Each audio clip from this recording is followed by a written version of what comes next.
We now interrupt our normal scheduled programming for Sholo Ford's presentation of high school football on your home for news, talk, and sports in the White Mountains. iTalk 106.7 FM. Sholo Ford, Drive One. Quick look, and he's caught it at the 39 to the 40. Crosses midfield. One man to beat. He's around him at the 30 to the 20-10. Touchdown. Also brought to you in part by Mountain Comfort Heating and Cooling, Lacey Weeks with Supreme Lending, Mountain Mobile Auto Glass, Ace Hardware of the White Mountains, Williams Brothers Auto Service, Sunrise Park Resort, Indian Pine Restaurant, Honda Outdoor Ski and Sports Store, Summit Healthcare, C&H Plumbing, Pro Build, K-Supply, Octopus Car Wash, and Sholo Ford, Drive One. Down the middle pass to Nicholas. Caught! It's now turned over to you, and you will And now, Sholo Ford's presentation of high school football on iTalk 106.7 and worldwide on iTalk1067.com. Good evening, football fans, and welcome to Snowflake, Arizona, site of our game of the week here on iTalk 106.7 and on the web at iTalk1067.com. Mike Granillo here, joined up top, high atop the press box by Bill London and Punt Cooley on our stats. We're going to have sights and sounds from the field, as well as interviews later on tonight. A host of excitement here for you as the Blue Ridge Yellow Jackets have made the trip down here to Snowflake to take on the Snowflake Lobos. And Bill, should be a great night of football. I tell you what, it's going to be an interesting night. We hope it's a great night of football. I think obviously Yellow Jackets are going to be tested. Are going to be tested big time because Snowflake is the real deal, and it's going to be interesting to see how the Yellow Jackets perform. No doubt, and obviously a lot of other important contests as we are into week 6 of the high school football season, and we've had a chance to kind of look at how the state is shaping up, and things a little different this year, Bill, with not as many White Mountain teams in that top 10 in the rankings, I guess you'd call it. It's still early in the season, but not as well represented as in the past. Well, absolutely, and I think even more so, top 5, we're used to seeing 2-3 teams in the top 5. Right now, we're only looking at a couple in the top 10. So a big change. Leading off right now in the number 1 seed at Seton Catholic. No surprise there. We know how good they were last year, bringing it back. And they've beaten Snowflake already once this year. Right. And Coolidge Bears, number 2 seed. And again, Coolidge last year, we saw them do really well. A lot of talent down there in Coolidge. Also, number 3, Sarita Mustangs. We saw them, Yellow Jackets started off their season, I think, against Sarita. And I'll tell you what, pretty impressive team. Very big, very physical, and fast. A lot of speed. Undefeated so far. Number 4 seed at Snowflake Lobos. And again, if you can gauge them at all, just by the way they take the field, it's pretty impressive. When you just look at them, they look like the real deal. And obviously tonight they're excited about their opportunity. River Valley, the number 5 seed. Australia Foothills, number 6. Coombs Coyotes, number 7. Parker Bronx, number 8. Fountain Hill Falcons, number 9. Sholo Cougars, number 10. Blue Ridge not even on the mark right now, not even on the radar. Sholo Cougars at number 10. Obviously not a place we're used to seeing them. Yeah. Usually expecting them to see much lower on the list. Well, both Sholo and Blue Ridge 2 and 3 coming into tonight's action, but Sholo has played some teams up in division. We've seen that playing up, and it's been a challenge for them early on. But you can bet the Sholo Cougars, as the seasons, or we get deeper into this year, you can expect they're going to go up higher on the list. Well, a lot of interesting things are going to happen after tonight. We'll get a chance to really gauge these two teams as the Blue Ridge Yellow Jackets and the Snowflake Lobos square off tonight. As a note, before we go to break, the Snowflake Lobos have not beat the Blue Ridge Yellow Jackets in the last 11 tries, and that goes back almost 10 years. So we'll see if that changes here tonight. When we come back, we'll take a look in depth at these two teams as they square off here from Snowflake. You're listening to Sholo Ford's presentation of high school football on iTalk 106.7 and on the web at iTalk1067.com. We'll be right back.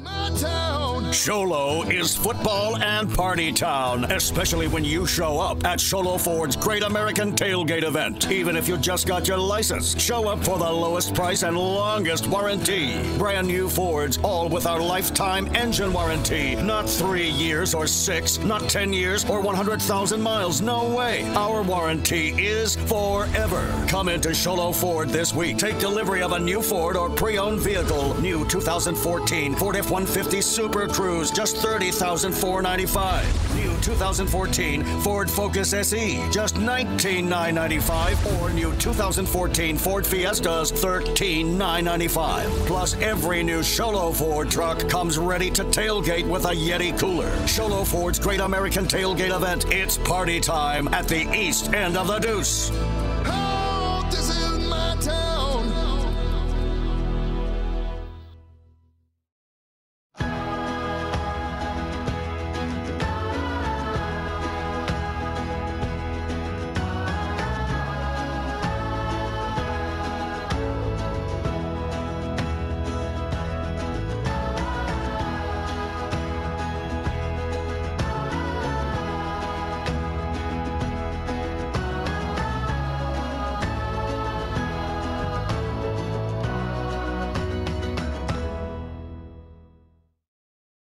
Remodeling your home? Want to save money? Go to Case Supply. Need new shingles? Want to save money? Go to Case Supply. Building a new deck? Want to save money? Go to Case Supply. Need siding? Want to save money? Yep, Case Supply saves you money on siding too.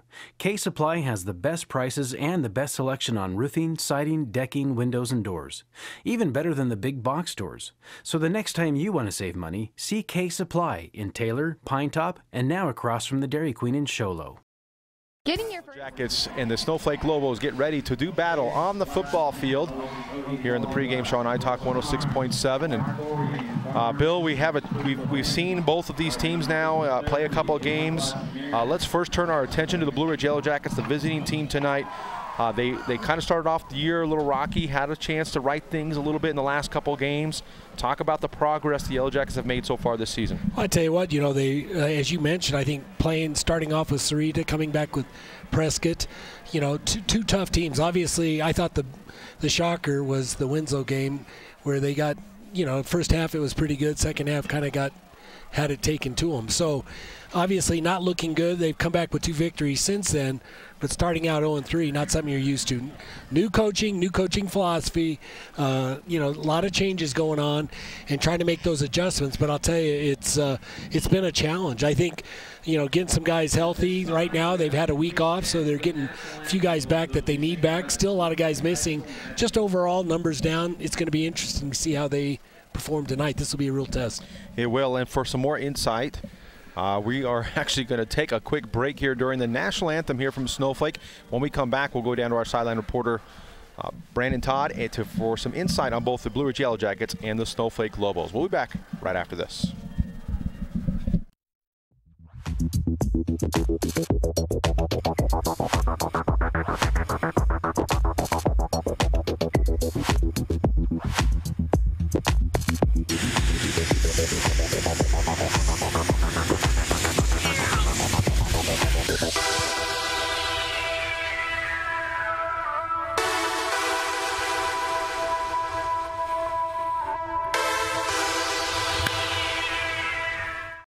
When it's time to purchase or refinance a home, there's a lot of choices out there, but only one stands above the rest. My clients are raving about how much easier we make the loan process. Hi, I'm Lacey Weeks from Supreme Lending. My team and I can help make even the most difficult loans seem easy and stress-free. You deserve the best. Call me today at 537-5626. That's 537-LOAN. Lacey Weeks, your mortgage consultant for life. Supreme Lending is an equal housing lender and MLS ID 2129, MLO MLS ID 166-161, Arizona Mortgage Bankers License Number VK0925918.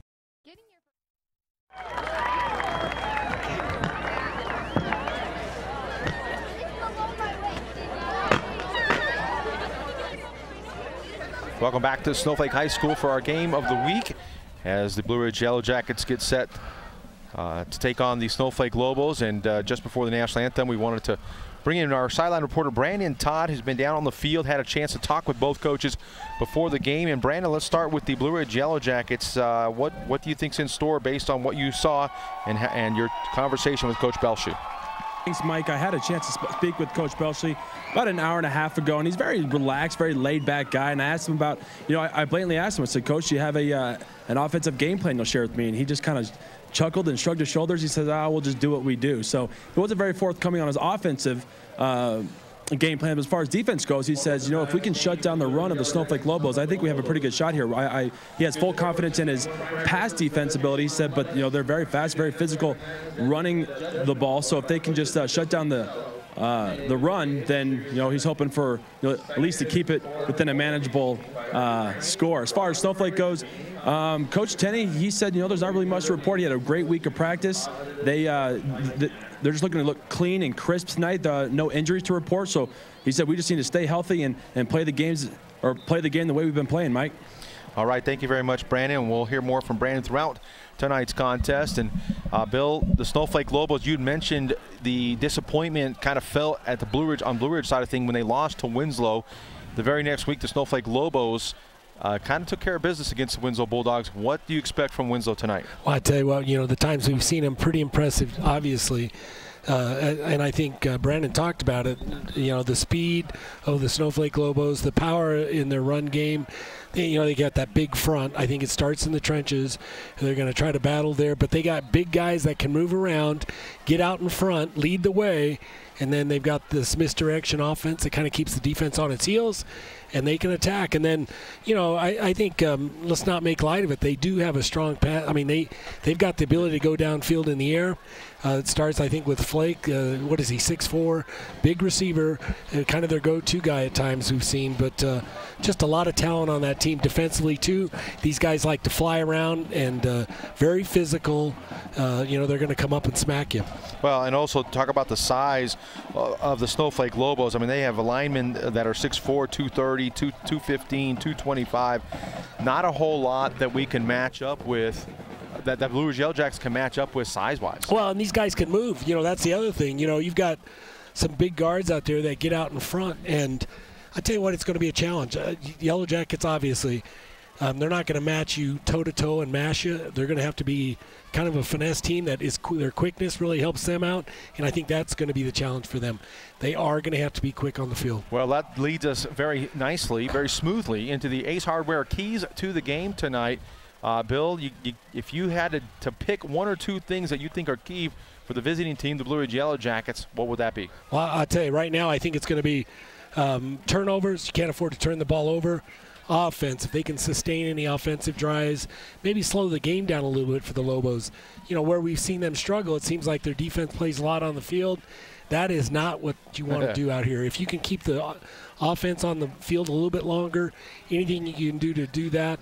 And again, it's going to be disciplined approach. The Snowflake Lobos you cannot shut down. I think you're going to have to just be, have a short memory, learn from what's going on out there, but don't panic and keep playing. Tackle well, and the chunk plays. If you can stay away from those big ground or those big gains, that's always a good thing too. And obviously, the Snowflake Lobos, for the first time in many years, come into this ball game, I have to believe, as the favorites. But sometimes that's a new territory for them against the Blue Ridge Yellow Jackets. What are the keys for them to be able to take that and turn that into a victory? Well, I think really it's about turnovers. We've seen them all facets. They've got a great specialty set up. These guys really get after it. Again, a very physical team. Offensively, it's fun to watch them. They've got a lot of weapons out there. I think it's really going to be just discipline. Try not to do too much. Turnovers are going to be a factor, so don't turn the ball over. Just do what they do best. Just line up and go. Because I tell you what, when you look at them physically, this is a tough team to match up against. Well, that's going to do it here for our Ace Hardware keys to the game. Don't forget, Ace Hardware has 24/7 locksmith availability for any time you happen to make those mistakes we all make and lock yourself out of your car, your house, or anything else, in 3 locations in Heber, Sholo, and Pine Top. Well, that's going to do it here for our pregame show on iTalk 106.7. When we come back, we'll have the coin toss and our opening kickoff. We'll be back right after this. Ensures that your equipment is operating at peak efficiency and will save you money. Call the experts at Mountain Comfort Heating and Cooling and ask about our fall tune-up special. We'll come out and perform a 10-point inspection to make sure your unit is ready for the cold. Don't settle for anything but the best when it comes to your comfort and safety. We've been in the business over 29 years and are simply the best at what we do. Call 537-4264. That's 537-4264. Mountain Comfort Heating and Cooling, bringing you comfort through the 4 seasons.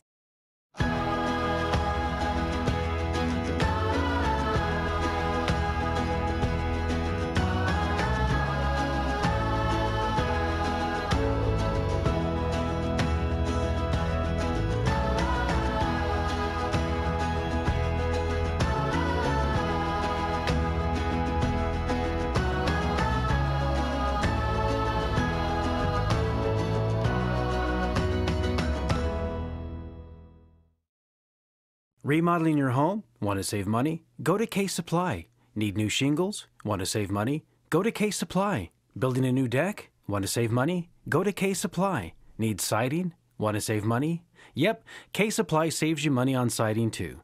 Case Supply has the best prices and the best selection on roofing, siding, decking, windows, and doors.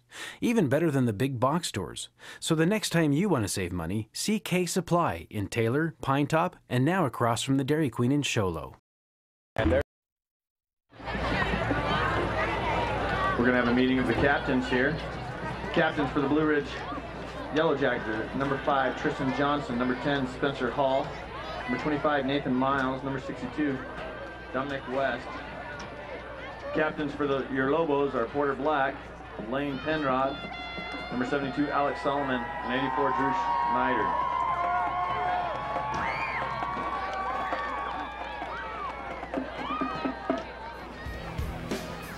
Yes, the way you fed him last time was perfect.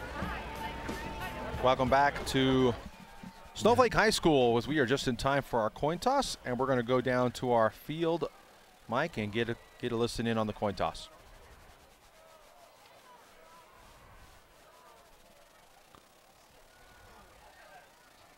Blue Ridge Yellow Jackets will receive the kickoff. Game, all right?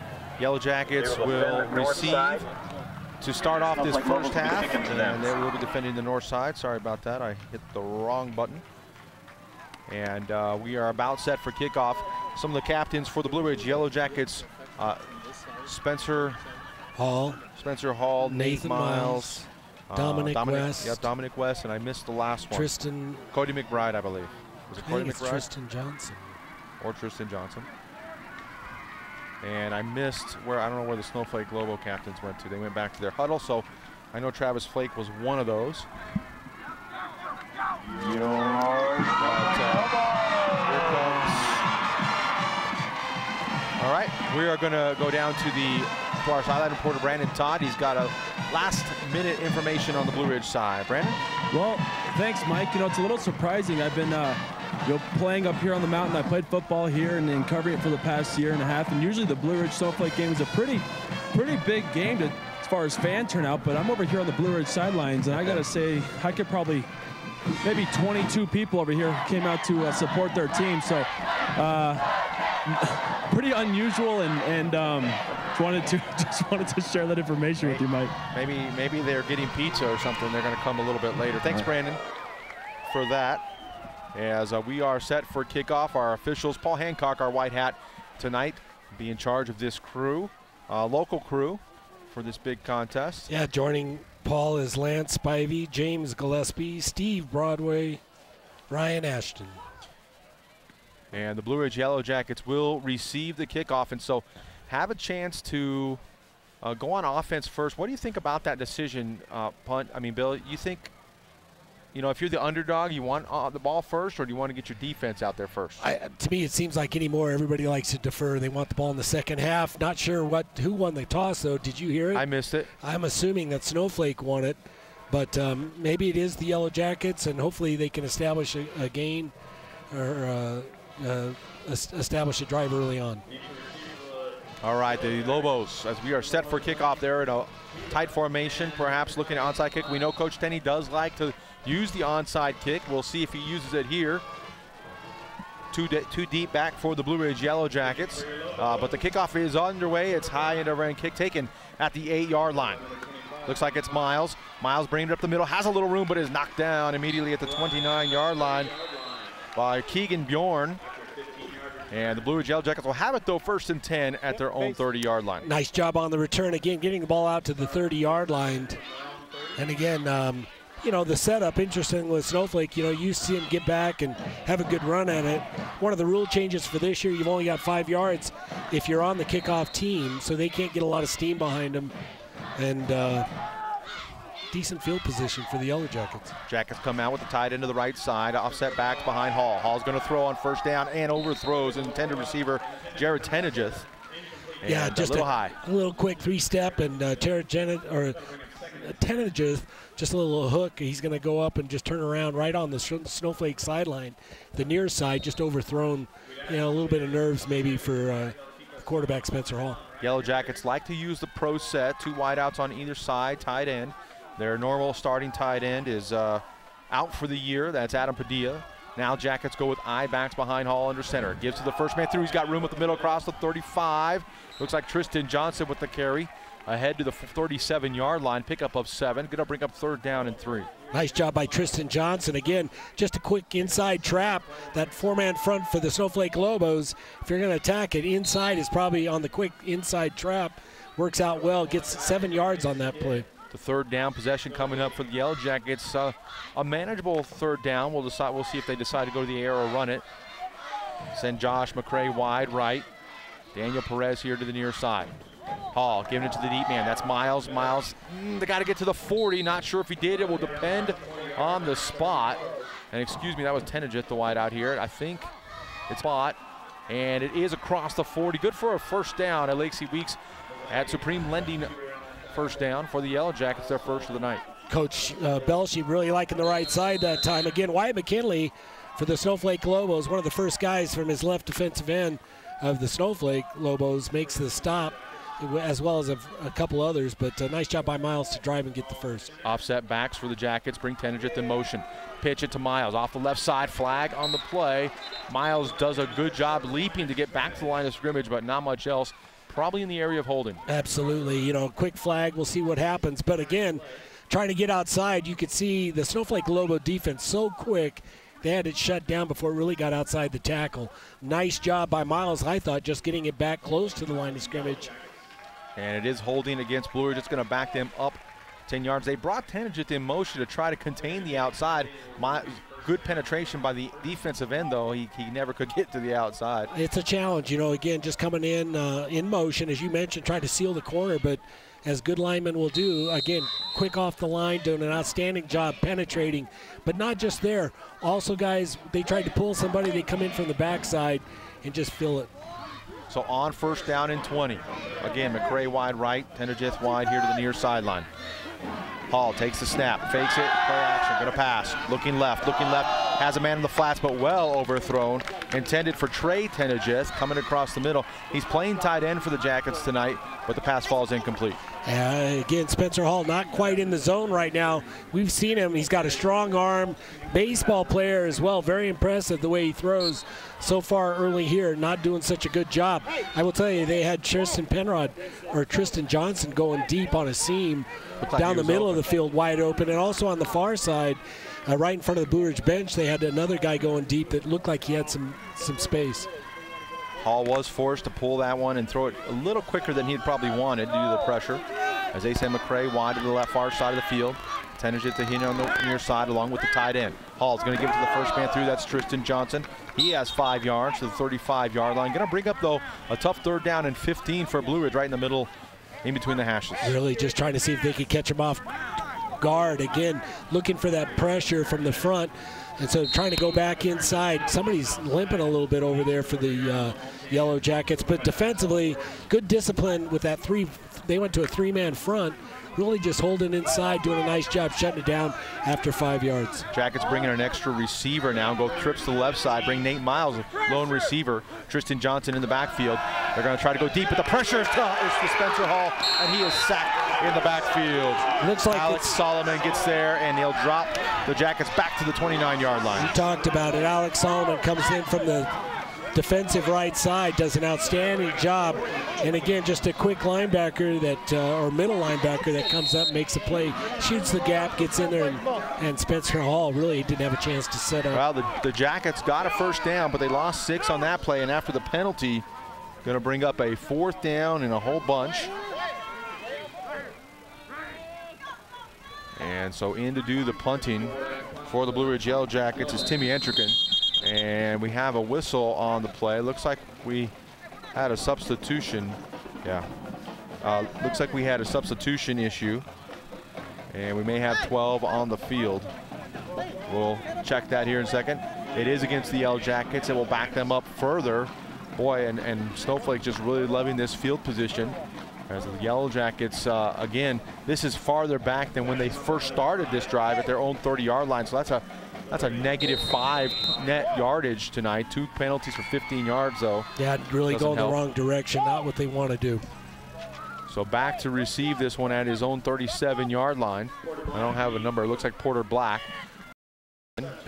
Could have been better, but the bobble didn't allow any return. So Snowflake Lobos will have their first opportunity on offense. The pistol formation for the Lobos. Give to the deep man, that's McRae. Trying the right side, has some room as he crosses the 50. Ball's loose. Nope, I take that back. Just a tackle on the outside by Nate Miles, it looks like, comes up on it, as well as Cody McBride. Not the guys you really want to be stopping it on the corner that time. A corner and a safety, really hoping to get it closer up front. And the Lobos have it at the Yellow Jacket 49-yard line. Going to bring up 2nd down and 5. Quarterback for the Lobos, Tyler Claridge, 5'9", 150-pound junior. Sits in the pistol. McRae set behind him, going to pitch to him. To the outside, excuse me, that is Alex Patterson, and he gets the outside. Ooh, great open field tackle, though. Nice job by Blaine Hebuck. Comes up from his corner position, flies up, makes a tackle. Going to bring up a 3rd down and short here for the Lobos, 3rd and 2. Perhaps an opportunity for some play action here? You know what? I wouldn't expect it. Honestly, I think they're going to come back. They've got that strong inside, maybe look for it off tackle. Again, they're going to lead somebody. But these guys are big guys on the front that can mash it around. So Claridge in that pistol again. 2 backs to the right. And they give it to McRae across the 40. He's got room across the 40, big yards.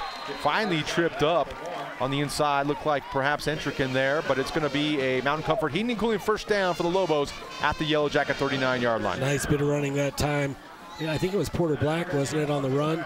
Does a great job. Anyway, off the right side, off to the races. You know, they pull the backside. They have 2 guys out front leading the way.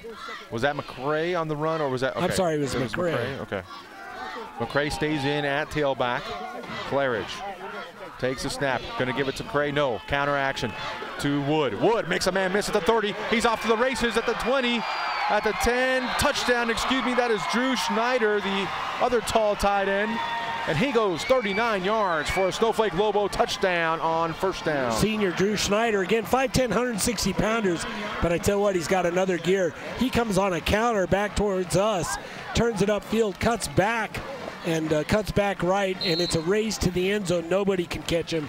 Outstanding job blocking, opening it up, and then obviously nice bit of running by Drew Schneider. And you talked, Bill, in the pregame about the misdirection of the Snowflake Lobos, and you saw it take advantage. You saw them take advantage of that right there. On to try the point after, Brenton Ballard, and the snap, the hold, and the kick is good.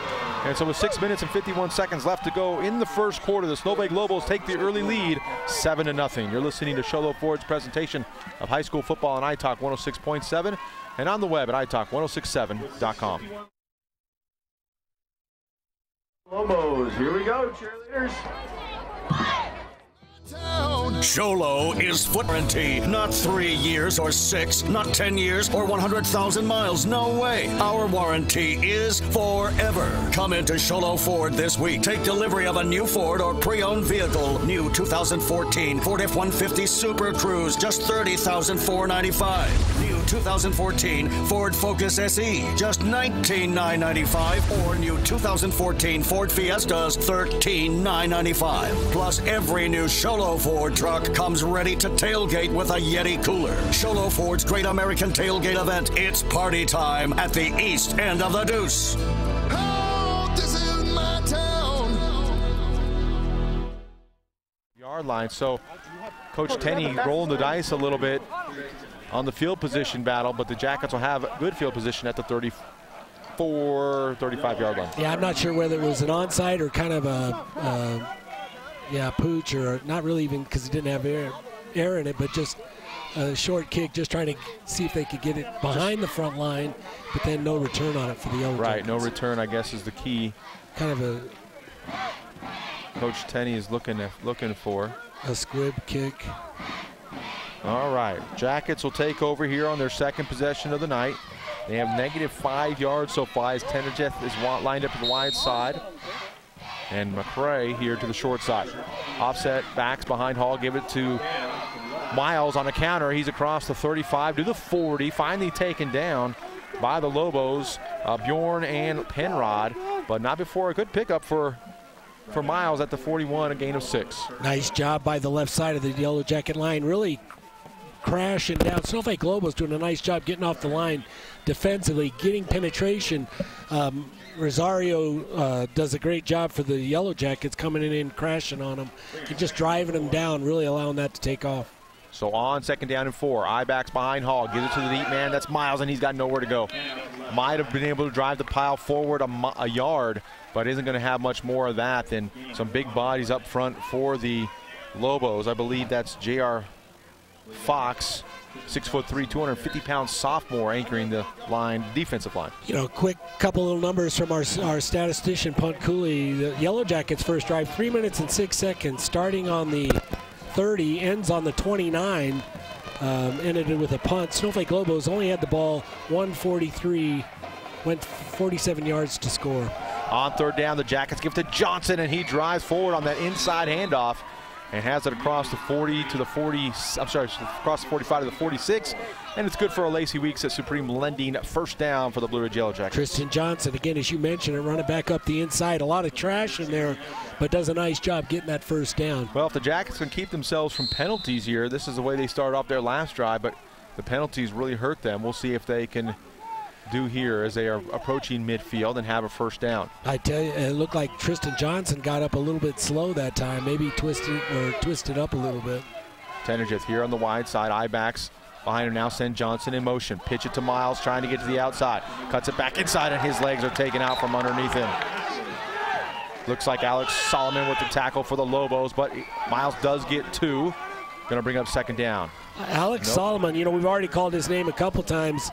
And again, the senior middle linebacker, 5'8", 190-pounder, really showing good range that time with a very physical hit on Miles. Not an easy guy to pin down. Not a big guy, but very hard, shifty, and yet does an outstanding job, Alex Solomon. They're going to say no gain, so Hall will look to pass. Drops back. He's got time this time, now flushed. Running to the right side, trying to get out, and there's Solomon again, forcing Hall. Excuse me, that's not Solomon. That's Touchstone. Yeah, Garrison Touchstone, again, trailing the big guy from the inside. He's an outside linebacker, 6'4", 235-pounder.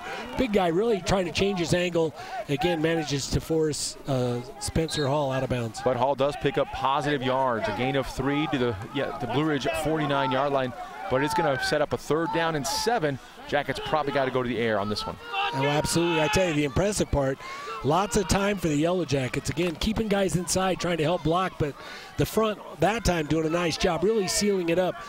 It wasn't a time issue. It was really the secondary causing him to take off. Send Miles in motion. Hall's going to throw a quick out to him. He's going to try to pick up the yards. Makes one man miss and is going to be short, though. They are in the Lobo territory, but is going to end up 3 yards short of the first down at the 47. Little swing that time out the left side. Get it to Miles. Really designed for Miles, again, with his shiftiness to get out there. But 2 Snowflake Lobos do an outstanding job just crashing in on him. He had nowhere to go. Well, I'll tell you, Bill, it's been 3 or 4 weeks since we have seen the Blue Ridge Yellow Jackets, and they look a lot better than they did, playing a tough team in the Snowflake Lobos, but they've obviously cleaned some things up. Well, they have cleaned some things up, but again, it's still 7-0 in early, We're about 2/3 of the way through the first quarter. But again, as you mentioned, having the ability to move the ball, it's kind of nice to see that they have rebounded a little bit, doing a little bit better job. Defensively, though, again, Snowflake Lobos, you can see their dominant offense. The key is for the Yellow Jackets to keep that offense off the field. Well, and Coach Belshie lets the clock, the play clock wind all the way down. Then he calls a timeout with 3 minutes and 47 seconds. We're going to keep it right here. Our score 7-0. The Lobos on top. The Yellow Jackets have it in Snowflake territory, just barely at the 47-yard line. Jackets burn their first time out. And Bill, one of the keys you talked about was time of possession. Can the Blue Ridge offense stay on the field a little bit longer? So far tonight in the first quarter, how do you think they've done? Well, you know what? So far, you have to be impressed. You know, when you talk about time of possession, again, 3 minutes and 6 seconds on their first drive. They ended up losing a yard overall. A first down in there as well, but just backing up the wrong way at the end. We'll see if this second drive they can do something. And they've, taken another couple minutes off here in their second possession. Now here's the real question. Here's the tough question. Are they going for it here, or are they just setting up to make sure they get a good punt off? Coach Belshie, I think, is one of those guys he's an offensive guy. He's the offensive play caller for the Yellow Jackets. I can't help but think he wants to keep his team out there. Again, but 4th and 3, they've got their work cut out for them. Maybe look for a hard count, and we'll see what they do. Well, they are lining up to go for it. Offset back behind Hall, under the center. Takes a snap. They fake the counter. Hall's going to keep it. Looking to throw. Has a man. It's caught by Trey Tenegis inside the 40. Has enough for a Mountain Comfort heating and cooling first down. The Jackets to the 36-yard line of the Lobos. Nice job that time on the play fake. Really froze the defense. They were looking something inside, kind of what they went to early on where they had that success inside. He reverse pivots, rolls out, and comes out on his left, throwing against the grain for him.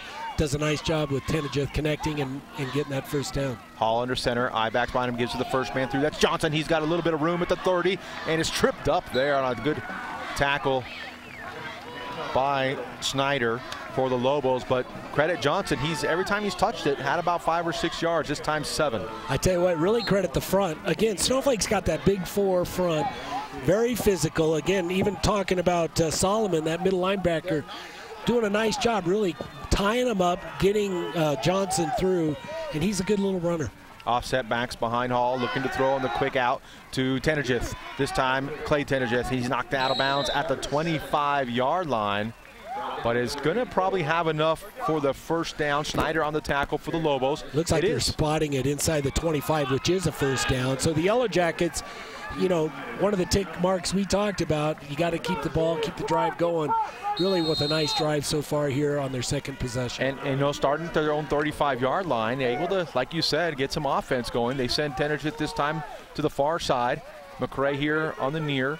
Johnson and Miles in the backfield. Give it to Miles on the counter. He's got a blocker, cuts it back inside at the 20, and has it to the 19. Good for a 6-yard pickup. I might call it a 5-yard pickup. Going to bring up second down and 5. Doing a nice job again, pulling some guys from the backside, getting around front. Miles, he just needs a little space. That time, actually a lot of room. Looked like for him to choose. He cut it back inside. Maybe could have bounced it out. Had some guys out in front of him, but still does a nice job on that 6-yard gain. Porter Black in there on the tackle for the Lobos, and the Lobos not looking like they're having a lot of intensity on this particular drive. As Hall goes under center, Ibach's behind him. And the give is to Miles, the deep man. He goes off right tackle inside the 15 and should have enough for a Mountain Comfort heating and cooling first down as Orion Clarkson on the tackle for the Lobos. Doing a great job again. Yellow Jackets moving the chains again, keeping this thing going. Again, the Snowflake defense maybe a little bit surprised by this. We have seen the Snowflake defense really smother some offenses, doing a very physical group. Maybe a little bit surprised right now because I think what you saw in film, this is by far a better looking Blue Ridge team than you've seen so far this year. Ibachs. Hall gives to the first man, Johnson, but he has stood up right there on the tackle. Ben Rattery, the first man there. Johnson did break free, but just momentarily. Gonna maybe have, I think they're gonna say he just got back to the line of scrimmage. We'd like to welcome back our radio listeners, and we apologize for the technical difficulties. We are sometimes at the mercy of technology. You know, it seems like absolutely out of our control. But, you know, again, the Yellow Jackets with the 2nd and long now. But Tristan Johnson, just the fact that you could see him, he went down and then still gets back up, tries to get a few extra yards. Just a tough little runner. Split backs behind Hall, looking to throw to the end zone on a corner route. And, the receiver never saw it. I believe that was McCray out there. Luckily for the Blue Ridge Yellow Jackets, Penrod on the coverage couldn't get to it either. Ball falls incomplete. Going to bring up 3rd down and long. Well defended, actually, by the Snowflake Lobos. I can't really, it's hard to see the numbers. I believe it's Penrod. Looks like it's 47. Oh, 47 or 42? Kurt Wood. I think it's Kurt Wood. It is Kurt Wood. Out there on out there in space.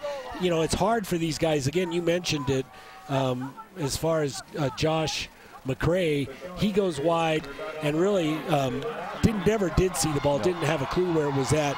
Spencer Hall throws it in space and just couldn't come up with it, but well defended by Wood. Johnson, the lone man in the backfield. Hall looking to throw, has time, now going to go to the right side, and he had room, but Lane Penrod just gets him with the shoestring tackle, and the ball, Hall will fall at the 14-yard line, right back to the line of scrimmage. Had some room if he could have avoided that tackle. Well, Lane Penrod, you mentioned it, you know, last year playing on that state championship Blue Ridge football team. This year, a part of this powerful Snowflake team, does an outstanding job. He just extended and jumped, trips him up, because there was lots of green that Spencer Hall got away. So Cody McBride on for a field goal attempt. It'll be a 30-yarder, 30-plus, as Spencer Hall will do the holding duties for Blue Ridge. Chance for the Jackets to get on the board. There's the snap, the hold, the kick is up. It looks good, and it is good. With 14 seconds left on the clock, the Blue Ridge Yellow Jackets get points on the board. They trail the Snowflake Lobos 7-3. We'll step away. And you're listening to Sholo Ford's presentation of high school football on iTalk 106.7 and on the web at iTalk1067.com.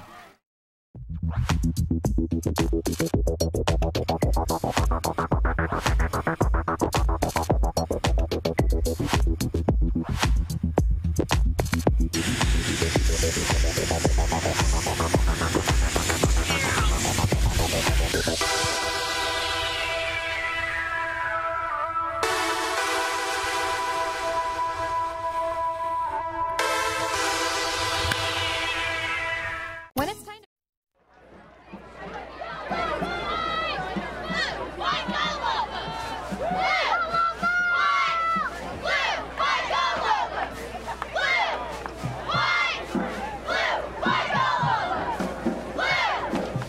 High school has just 14 seconds left here in the first quarter. Jackets had a much better time of possession there, about 6.5 minutes on that drive. Took about 45, 30, 50-something yards. Could not get into the end zone, though, but do put 3 points on the board, and they now trail 3-7 to the Snowflake Lobos. I tell you what, that shot by Cody McBride, pretty impressive. Only a 30-yarder, but there's a huge difference between coming up empty or even putting points on the board. I can't help but that helps them mentally feel good about what they're doing out there. And Cody McBride puts this ball into the end zone for the Blue Ridge Yellow Jackets, and the Snowflake Lobos will start their second possession at the 20-yard line. 1st and 10 from there. And some ankle problems from Trey Tenegeth, who caught that big 4th down conversion for the Blue Ridge Yellow Jackets. We'll see if he continues to come back in, or if he comes into the game later on.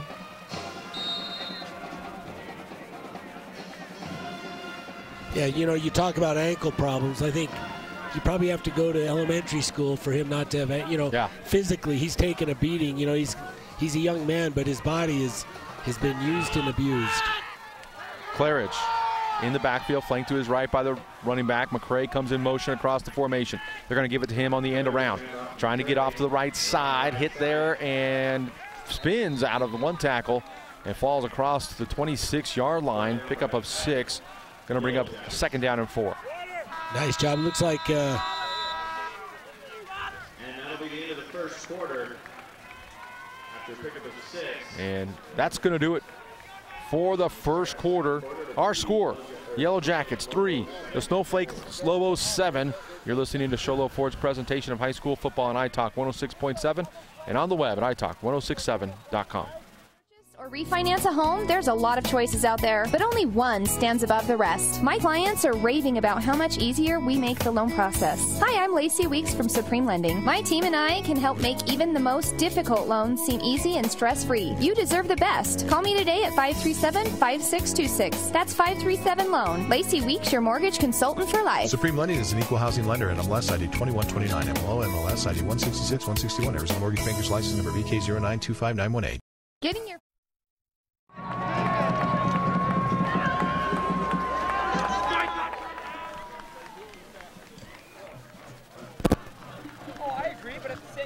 Welcome back to Snowflake High School for our game of the week. Mike Granillo here, joined by Bill London as the Lobos on top. Only 7-3 though.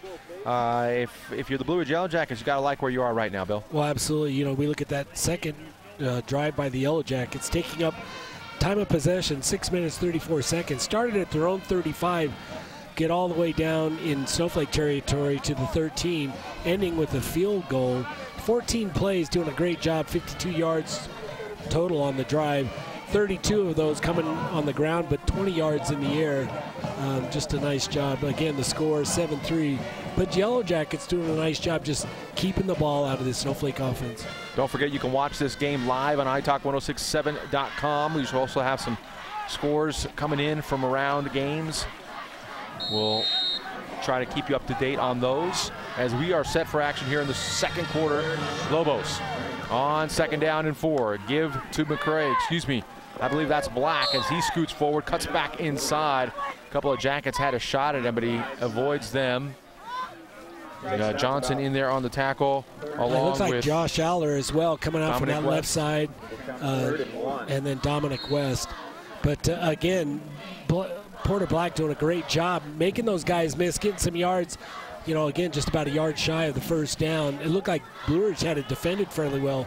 Porter Black doing a great job splitting the seam and getting those yards. Picked up 3 on the carry, going to bring up 3rd down and 1 for the Lobos, just shy of the 30-yard line. Claridge in the pistol, takes a snap, going to give it to McCray. He's going to try the left side and has enough for the first down and a little bit more. He's still on his feet. And a good job keeping going out there. McBride on the tackle for the Yellow Jackets, but not before McCray has a Lacey Weeks at Supreme Lending Mortgage first down. And again, you know, it's just a power play off the left side. Snowflake Lobos out in front. A little gimpiness there by Trevor McCray. He's going to come off the field limping a little bit. Just running by people. As want to thank our White Mountain McCray, youth. 4 carries for 22 yards. So far tonight's takes game. a snap, pitching it to the deep man. This time it's Patterson, and he loses the ball.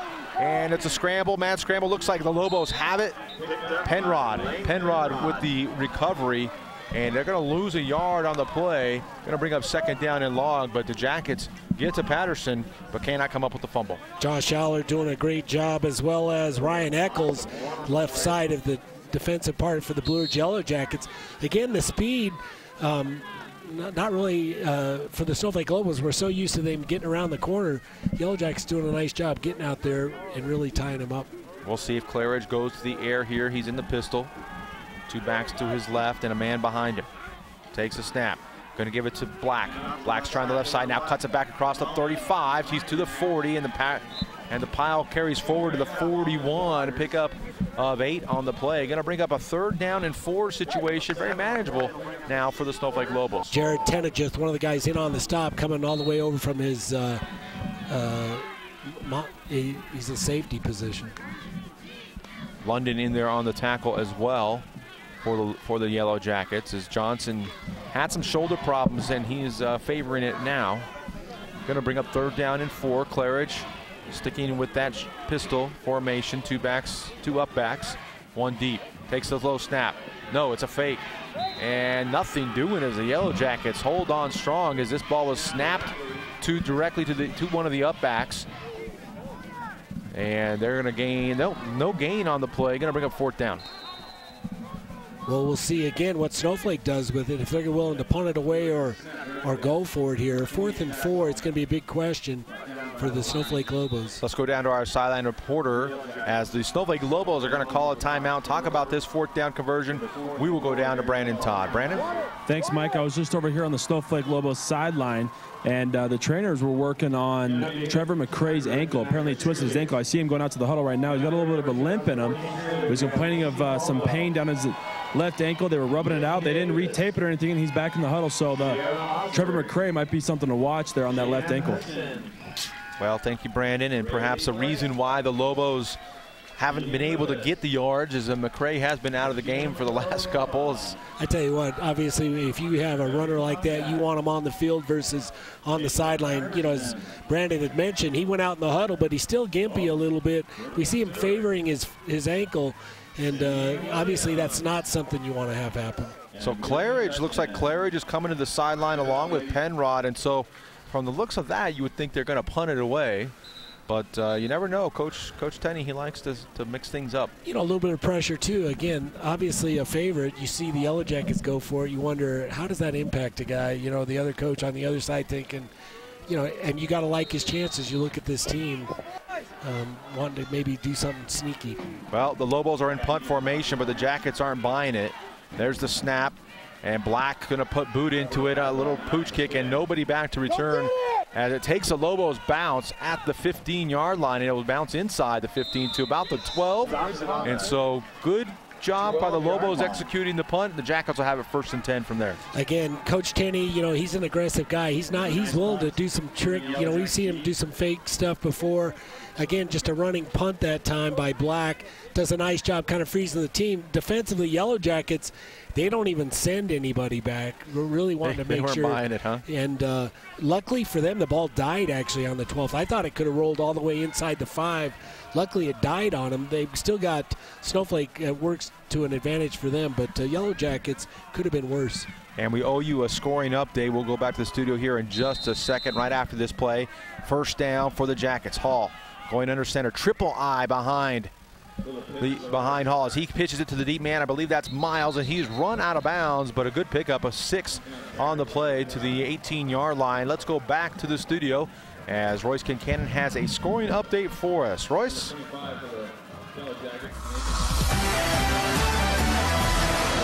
right. We've got some scores from around Division 4 football. The Holbrook Roadrunners 26, Alexander 14, Round Valley 21, St. John's 0. Rio Rico 7, Sahuarita 7, Coronado 10, Coolidge 7, Seton Catholic 14, Florence Gophers 0, and it's Walden Grove 21, Benson 0. Back to you guys. All right, thank you very much, Royce. As the Jackets have pulled out this little different offense here, Bill, a wide splits and 3 backs behind Hall in I formation. That time, pitch it to Miles again. He tries the left side this time, picks up a couple yards, and it'll bring up 3rd down and 2 for the Yellow Jackets. They're going to stick with it. Well, you look at it, it's almost got like a 2-yard, 3-yard split. As they pitch it to Miles again, he's going to try to find some room, but he's going to be stood up right there. Wood, the first man there. And Penrod to finish him off for the Lobos as they hold defensively and drop Miles for a loss of 2. It's going to bring up 4th and 4 for Blue Ridge deep in their own territory at the 18-yard line. Going to probably be forced to punt the ball away. Again, ideally you want to get somebody like Miles out in space, but I think the Snowflake Lobos doing a great job not only in getting him out there, tackling him, bringing him down, but also with those big splits. You know, if you can shoot the gaps, get in there, it's hard to tackle when you've got space also defensively to shoot. So Entrican back deep to punt for the Yellow Jackets as he puts a good boot into this one. But it's going to be fielded by Black at the 46-yard line. Now for reverses direction. And the Jackets, or Lobos, excuse me, setting up a wall. Ooh, and he's taken out at the 46-yard line. Johnson on the tackle, but he took him out with his shoulder. But a good, oh, excuse me, that's not Black. That's Bjorn for the Lobos on the return. But Lobos have it in good field position at the Jacket 43-yard line. Yeah, the challenge for the Yellow Jackets, again, is going to be you don't see a lot of guys exiting the field. You know, they basically they're playing with, 16, maybe 17 guys at most. And again, as time goes on, you can see Tristan Johnson getting up slower and slower. McCray has it on the handoff from Claridge, and he tries to cut it back inside. Looked like he had room to the outside, but chooses to come inside. A flag on the play in the backfield thrown by the head referee as McCray picks up 2, but we'll check the flag. Looks like Aller also in on the stop for the Yellow Jackets, doing a great job coming from the backside, getting all the way over there. Josh Aller on the stop. As the holding penalty goes against the Snowflake Lobos, that's going to back them up 10 yards. Just our first penalty of the game, as we are 7 minutes and 8 seconds left in the second quarter. So good discipline by them, but this will back them up into their own territory. Ball spotted at their 45-yard line. So it'll bring up first down and 22 as the holding happened in the backfield. Spot penalty. Claridge now in the gun. Brings a man in motion. Give it to that man. That's Schneider on the end around. Has a blocker out front of him across the 50 and finally run out of bounds at the 48-yard line. But another flag, as perhaps there's a reason why he was able to gain the corner. Again, Snowflake Lobos really not going the direction they want to go. You know, that facing that 1st and 25 or 1st and 22. And going back, it is, looks like again. It is holding against the Lobos. And good run that time by Schneider, but all for naught as the Lobos will go back and bring up a first down and 30. But, you know, they're probably not too worried about that yet, just first down. I tell you what, if there's a team that doesn't worry about it, again, it looks like Lane Penrod coming off the field, but that is not something I think the Snowflake Lobos need to worry about. But they're all the way back inside their 40 to about the 37-yard line. So again, first down and 30.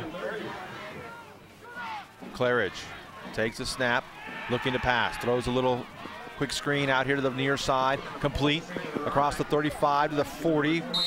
Pass completed to Zach Solomon, but another penalty out there as the laundry continues to fly. Only no penalties for the Lobos in the first quarter, but so far could be a third one here in this quarter. A little bit of discussion going on with the officials. Yes, yeah. Porter Black, he's a captain, he's been trying to work the officials a little bit, try to get some calls to go their way a little bit. And it is a face mask instead against the Blue Ridge Yellow Jackets. And so that'll help out the Lobos. It's going to be a big help for the Snowflake Lobos again, as they're going to be moving down into good field position. I think it comes from the mark of where it happened, right? No, it looks like it's coming off the line of scrimmage. It'll be off the line of scrimmage. A 15-yard penalty, however. No, it's coming from where it happened. Automatic first down, folks. And it's an automatic first down. So that ball is going to go all the way from their own 37. That's like a 20-yard penalty. It is. It comes from the infraction where it happened. But where they threw the flag, though, was over here at the 40, at the 38. But they counted it from where he was tackled, I think, around the 45. So okay, nice little job by the... Yep, you're right. Face mask does go on the end of the play. So now the Lobos back into Jacket territory at the 41-yard line. First down and 8 to go. Send a man in motion. That's McCray, but they give it to Solomon, excuse me, and he's to the 40-yard line. Gain of 1. And so the Lobos still not able to get a lot going up in the middle. The Jackets clogging up the hole. Dawson in on the stat, as well as Dominic West, the inside linebacker for the Yellow Jackets. About a 2nd and 6 now for the Snowflake Lobos in Yellow Jacket territory. Munoz in there on the tackle. Well, a lot of guys up there on the front for the Yellow Jackets. Zach Solomon on the last carry as the Lobos going to spread things out. 2 receivers to the near side, 1 to the far side. Claire's looking to pass on the slant route, and it's complete. Looks like that is McCray as he's running free inside the 30. Good enough for a Mountain Comfort Heating and Cooling first down for the Snowflake Lobos. I tell you, nice job by McCray, doing a great job after the catch, really getting those extra tough yards on a slant across the inside. And again, making a few of those Yellow Jackets miss. You can see why they want him on the field. You know, we saw him limping a little bit earlier, but that time just an outstanding run. Hebuck and McBride on the tackle for the Blue Ridge Yellow Jackets. Now the Lobos going to stick with that formation. 3 receivers left, 1 here to the near sideline. Claridge taking the snap, but they're going to give on the handoff inside. And ball carrier spun down inside the 25, the 22. I believe that is Zach Solomon again, as he picks up a couple yards. Going to give him 4 yards, going to bring up 2nd down and 6, and the Lobos going with no huddle. Zach Solomon doing a nice job running up the right side, stopped by Coy London, inside linebacker, does a good job. Only a sophomore out there. So going to give this time to McCray, the deep man. He's inside the 20, has room. Ooh, but it stood up there at the 18-yard line, just shy of the 1st down. Going to be a pickup of 3 on the play. Going to bring up 3rd down and 2. I tell you, McCray, hard runner. Finally, Tenejeth comes up from the safety position. Really leads the charge for the Yellow Jackets. It's slowing them down, but a 3rd and short. Looks like the Yellow Jackets may be calling timeout. Well, the Jackets want to talk things over, kind of stop the momentum the Lobos have. We will take it with them with 4:39 left in the 1st half. The Lobos lead the Jackets 7-3. You're listening to Sholo Ford's presentation of high school football on iTalk 106.7 and on the web at iTalk1067.com.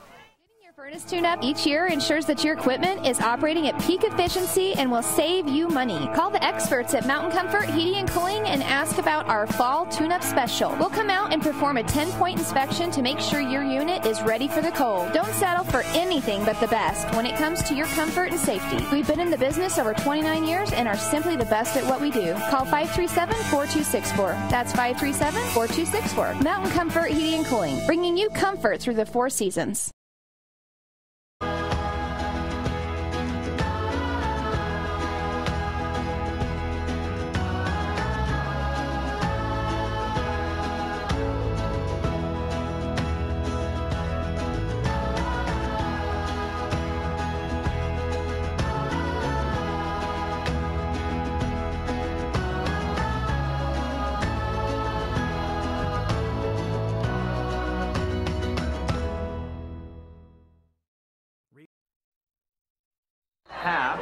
Snowflake after the timeout, the Jackets timeout. Lobos take it on 3rd and short. Give it on the end around to Schneider, and he has a 1st down inside the 15 to the 12. Finally brought down there by Johnson and McBride. There's Cody McBride. It is a 1st down to Lacey Weeks at Supreme Lending. 1st down for the Snowflake Lobos. Schneider, nice little run again. Has some good guys out in front, big guys out in front. Starts left, cuts it back down the inside. Whoa, whoa, whoa, whoa, whoa. What happened there? That's got to be a penalty. You can't say HUD and then reset. I don't think you can be set and then reset. Especially moving 5 guys. The ball spotted at the 11-yard line. Excuse me, on 16. 1st and 10.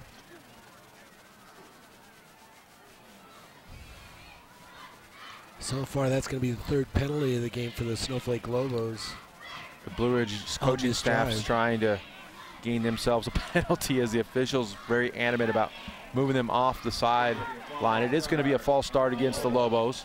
Going to take them back to the 16-yard line, and Coach Tenney now wants an explanation. As Trey Tenejeth comes back into the Yellow Jacket defensive lineup for Tristan Johnson.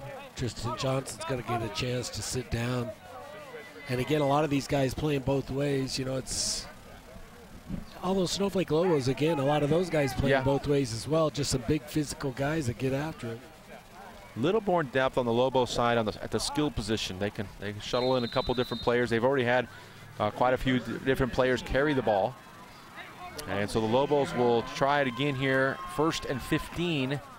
They can still pick up a 1st down without getting in the end zone. 4:11 to go here in the 2nd quarter. Claridge, nobody behind him, takes a snap, gives it to Schneider. Going to try to get it around to the outside, cuts it back inside, gets away from one tackler, and he's into the end zone. Touchdown, Snowflake Lobos from 16 yards out. Drew Schneider on a big run, evading a tackle that would have stopped him well short. Instead, he gets into the end zone. Schneider, outstanding run, as you mentioned, around the left side. And really doing a great job sealing the corner, turning it upfield, and again gets those yards into the end zone. And Yellow Jackets, we'll see how they respond again with 3:58, down by 10 right now. Well, the penalty you would have thought would have helped them out, but the Lobos on for the try after is Bjorn, and he kicks it up, and it's good. Our score 14-3. We will keep it here with 3 minutes and 58 seconds to go here in the second quarter. The Lobos put their second points on the board. They're 2 for 2 on possessions. They've had 2 possessions, put 14 points on the board, but it hasn't been easy. No, it's been a good game so far, you know, which is nice to see. Again, Snowflake Lobos, though, you could see the power of their offense even on that last play, getting outside and doing a great job getting into the end zone. As you know, we talked about the hype coming into this one, Bill, of a big rivalry. Obviously, these teams have played each other for many years. Snowflake hasn't beat Blue Ridge in 11, but doesn't seem like there's a lot of intensity from either sideline or from the stands. Well, you know, a few more fans showed up for the Yellow Jackets, but we're still seeing a lot of empty seats. Again, Snowflake Lobos, I tell you what, you know, you've seen them this year. It's just the last several years, Coach Tenney and his staff doing an outstanding job. These fans used to winning as well. And again, Blue Ridge, one of those teams that's on their bucket list, I'm sure. And it looks like so far getting off to a decent start, up by 11. We'll see if the Lobos go with the onside kick. Looks like as they break the huddle, Bjorn set to, looks like Porter Black going to kick it off. It's a short end over end kick. It bounces at the 20, picked up on a nice hop by Hebuck, and he is tackled at the 29. Wood on the tackle for the Lobos, and Hebuck coming up gimpy, but the Blue Ridge Yellow Jackets will have it. 1st and 10 at their 29. Yeah, as you mentioned, it looked like they were trying to set it up on the inside on the return, but the kick right about where the numbers are outside the hash marks. Hebuck wisely, you know, a lot of defenders inside coming after him. He cuts it back to the outside. Still decent field position for the Yellow Jackets out to the 29. The Jackets abandon the wide splits, go back to their normal formation, the pro set, tied into the right side. Offset back behind Hall, he's looking to throw, now flush. Still looking, has a man, ooh, but cannot hold on to it is Jared Tenegith, helping him drop the ball, I believe was Porter Black. I tell you, Black timed that perfectly. Again, good space, good job by Spencer Hall, rolls outside, gets outside the pocket, but has lots of space and time. And then, you know, but you can see they've only got a few receivers out, really holding some guys inside to block. That time, Tenegith, as he gets the ball, Porter Black times it perfectly and just drills and knocks the ball loose. So it'll bring up 2nd down and 10. IMAX behind Hall, who's under center. Give it to the first man through. I believe that's Johnson, and nothing doing this time for Johnson. He's had a good night rushing the ball, but not much on that one, as he will just get back. They'll give him 1 yard to the 30-yard line. He does have 6 carries for 23 yards, not a bad average. But Jackets faced with a 3rd and 9, 3:28 to go, clock ticking. Well, you know, we talk about the last drive for the Snowflake Lobos, pretty impressive. Total time, it took 3:58, or time of possession, I'm sorry, 3:18. Starting on their 44, taking all the way down, or the Blue Ridge 44. But they went backwards there for a while. They did, you know, but still come back. 16-yard run by Schneider, and obviously the PAT right, but 44 yards on the drive. Run yards, 41. Jackets looking to pass, has time, and broken up by Schneider. We may get a late hit, though, on the Lobos as Hall rolling to his right, trying to hit Tenegith. Schneider broke it up, but we'll check the flag. I tell you, the flag came right where Hall went down, so it could be a late hit by the quarterback. But, you know, Spencer Hall really throwing it to the sideline. Looked like the Lobos had a chance at it from up here. You know, we're not in the best spot. We're a little bit of ways, but another guy inside, maybe a little bit more open, I thought. Not defended quite as tightly, but still, it looks like it is going to go against the Snowflake Lobos. It is a roughing the passer penalty, a 15-yard penalty, personal foul. Takes the ball all the way out to the 45-yard line. And, Bill, it looks like while Hall is doing a better job on the passing game, is just a hair late delivering the ball, which is allowing the Lobo defenders to get there to break them up. You know, it's a tough deal, especially, again, wanting to make sure. Can't really, I think, you know, there's a little pucker factor, too. You don't want to turn the ball over. It's important that you don't throw. But as you talked about, quarterbacks, you got to just let it go. Be confident and let it rip. They leave one back in the backfield. That was Tristan Johnson. They hand to him, and he is dropped for a loss of 2.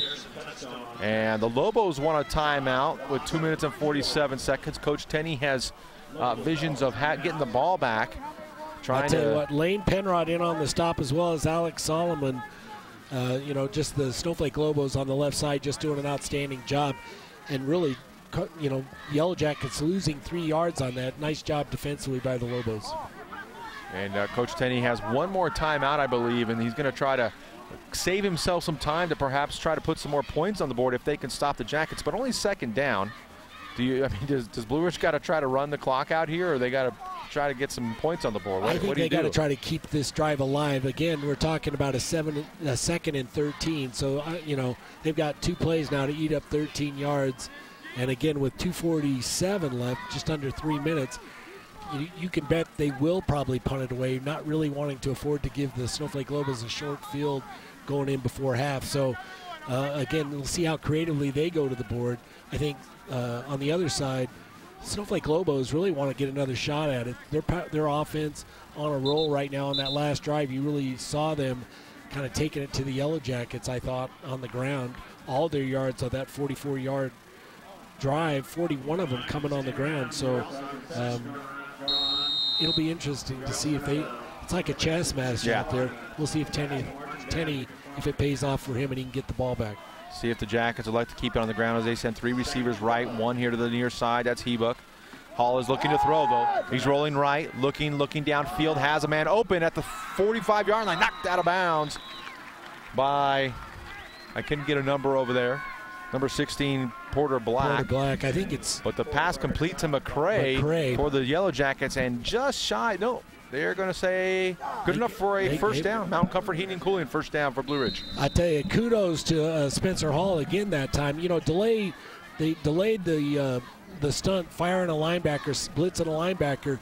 But again, Spencer Hall rolls right, really doesn't see it coming from the backside, does a nice job, throws it on a line to McCray, makes a tough catch. Right after he caught it, I thought Porter Black came up, and again, just a solid defender, really gave him a shot, but Yellow Jackets getting that first down. On 1st and 10 in Lobo territory. Hall under center. Johnson, the low man behind him, but Hall's looking to throw.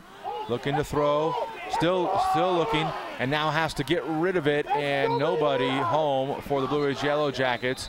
It's going to be a combination of things. We'll see if a flag doesn't go up for grounding, but holding, you could see on the right side of the defense, really an obvious hold going on. And the Lobo coaching staff trying to help out with the call. Yeah, it was a tough call. Let's go down to our sideline reporter. Brandon Todd has got some insight on that last play. Brandon? Well, not the most compelling insight, but I was just going to agree with you, Mike, that, the coaching staff over here on the Snowflake Lobos, as soon as Hall let go of that ball, they started yelling, nobody's there. And I got to tell you, from where I was standing, too, it looked like there should be a flag thrown for intentional grounding. I can't tell if it was outside the tackle area from where I was. You guys probably had a better angle on that. But from where I'm sitting, I would have to agree with the Snowflake Lobos bench. Yeah, it's funny you mentioned that, Brandon. There it is. There's the second flag. There is no outside the tackle in high school football. Right. You can't throw it out of bounds. You've got to be throwing it to a player, not the same as in the pros, where you can't, or even in college, I think, where you can step out. If you're outside the tackle, you can throw it out of bounds. Wait, this is high school? And so it is intentional grounding. The first flag is waved off. I think that's the 3rd intentional grounding for the Yellow Jackets this season. And it is. So the loss of down hurts the Jackets as well as the penalty. And it's going to bring up a second down and a whole bunch, Looks 25. like about 25 yards. Going to bring up second down and 25. 1:56 to go here in the second quarter, though. And we'll see if the Yellow Jackets, what they elect to do here. As they were right there in Lobo territory, but have now been taken quite a bit ways back. Boy, these mistakes really hurting them. That's the 4th penalty for 45 yards for the Yellow Jackets. Got those numbers from our stat man, Punt Cooley, the guru. Hall takes the snap, shotgun snap, going deep. Has a man, it's Miles, and it is a jump ball with Wood. And good job by Miles turning into the defender there to break up that pass. It falls incomplete. Well, you mentioned it, just a lot of air underneath that. Spencer Hall, you really got to credit the pressure of the defensive front, really getting on Spencer Hall early, so he just let it go, put a lot of air underneath it. Wood really had great position. He really was the guy that had a line on the ball, and it looked like Miles really taking more of a defensive posture, goes up high up in the air and knocks the ball down. Don't know if the coaching staff saw it. Looked like the Hall could have thrown it farther. Miles had the speed to get by Wood. A little bit too much air, but again, I think you got to credit the defensive front for the Snowflake Lobos really pressuring Spencer Hall early. So on 3rd down and 25, Hall's going to stay in the shotgun. 3 receivers to the near side. He's going to roll to that side, rolling left, looking to throw, has time over the middle, goes deep, looking for Tenejith, and it is, well, he didn't really make an adjustment for the ball as 3 Lobos there on the defense. And now the problem with that play, Bill, it stops the clock as the pass falls incomplete. 1:43 to go here in the second. You're right, it really does. It again slows this game down, which works perfectly for Tenney. And we talked earlier how he called a timeout, and that chess match really working. Porter Black, one of those guys defensively back, as well as Kurt Wood, defensively doing an outstanding job. Almost looked like Tenejith, the receiver, really laid back. You know, once the ball got up in the air, he slowed down defensively. The Snowflake Lobos go up. They probably had a better shot at it. So Entrican will punt this one away, almost blocked, but he does a good job of getting it away, angling to the far sideline. Takes a weird bounce. Black picks it up. He's trying to get behind his wall, gets to the far sideline, and is run out of bounds at the 40-yard line. So the Lobos will have 60 yards to try to get another touchdown, and 1 minute 32 seconds to go here in the second quarter. Absolutely. As you mentioned, at 1:32 left here, Yellow Jackets defense, it's really, you know, right now down by 11, 40-yard line. You know, a huge difference if the Snowflake Lobos score still in this thing. Would really like to go in at half. You know, not a bad half for the Yellow Jackets, but they've got their work cut out for them. We've seen this Snowflake Lobo. We'll see if Claridge goes to the air here. 1 timeout left for the Lobos as they send 3 wideouts here to the near side. Claridge is looking to pass, but we got movement. I believe Black on the far sideline moved early, and that's going to back them up 5 yards. Yeah, really spreading the field. Snowflake Lobos trips to the near side, and you could see it really spreading this I think they might have been looking to throw it to Black on the backside. Well, you've got Flake here to the near side. Again, one of their favorite go-to guys. Big target, 6'4". You can cover some ground. So Claridge will roll to the right. Looking, has a man, and it is thrown up high. Ooh, great catch by McRae. Miles there on the tackle, but McRae picks up 12 of the 15 needed. Going to bring up 2nd down and 3. Clock runs. Well, they're really looking to stretch the field. Again, we saw on the outside, Miles, he sinks and sets as opposed to going downfield with Flake. Nice little shot, but a great catch by McRae. This time, Claridge going to give to McRae on the handoff, and he is across midfield to the 48-yard line. Has enough, though, for Lacey Weeks at Supreme Lending. 1st down for the Lobos. It'll stop the clock momentarily until they set the ball. I think it's Josh Aller. I'm not really sure. The number's not corresponding for the Yellow Jackets, but Josh Aller in on the stop for the Yellow Jackets, kind of holding on. So the Lobos taking a little time here, 48 seconds here to go here in the half. Send 3 receivers to the far side, Black the wide man. Have Flake here to the near side. They're going to throw, play action. Claridge looking deep to Flake. He's got room, he's got time. Oh, and it's broken up by Miles. Boy, talk about a height differential. 5'8" Miles versus 6'4" Flake. It does a good job breaking it up. Miles does a great job. Really, you know, you're out there on an island. Miles does an outstanding job going up, has inside, position-wise, he's in the right spot, goes up big as he twists around. And again, as you mentioned, a 6'4" target, first guy to the ball, Miles amazingly gets a piece of it. Clock stops on the incomplete pass. Claridge brings everybody in tight now. McRae stays in the backfield behind him. Fake it to him. But Claridge wants to throw. Has a man on the flats. It's complete. And it looks like Bjorn has it there. And he's knocked out of bounds. Not before he picks up about 20 yards on that little dump pass. Excuse me, that's Patterson. No, Zach Solomon, excuse me. And that's good for a Mountain Comfort Heating and Cooling 1st down, and the Lobos will call their final timeout with 28 seconds to go. We'll keep it right here. And, gosh, 28 seconds, clock management pretty important, but Coach Tenney never panicked. Never panicked. You know what? I tell you what, though, as far as the go-to guy, you can't ask for a better one than Drew Schneider, I think, right? Because he's the guy that got around the corner. Was it I think Schneider, it was Zach Solomon that time. Or Solomon as well. But Haybuck for the Yellow Jackets really had a shot at him, missed him, and that's something, you know, defensively, hey, you can't afford to miss tackles if you want to stay in the game against Snowflake Lobos. And we've seen a few of those hurt the Yellow Jackets here tonight. Just those one-on-one tackles, they're just not winning.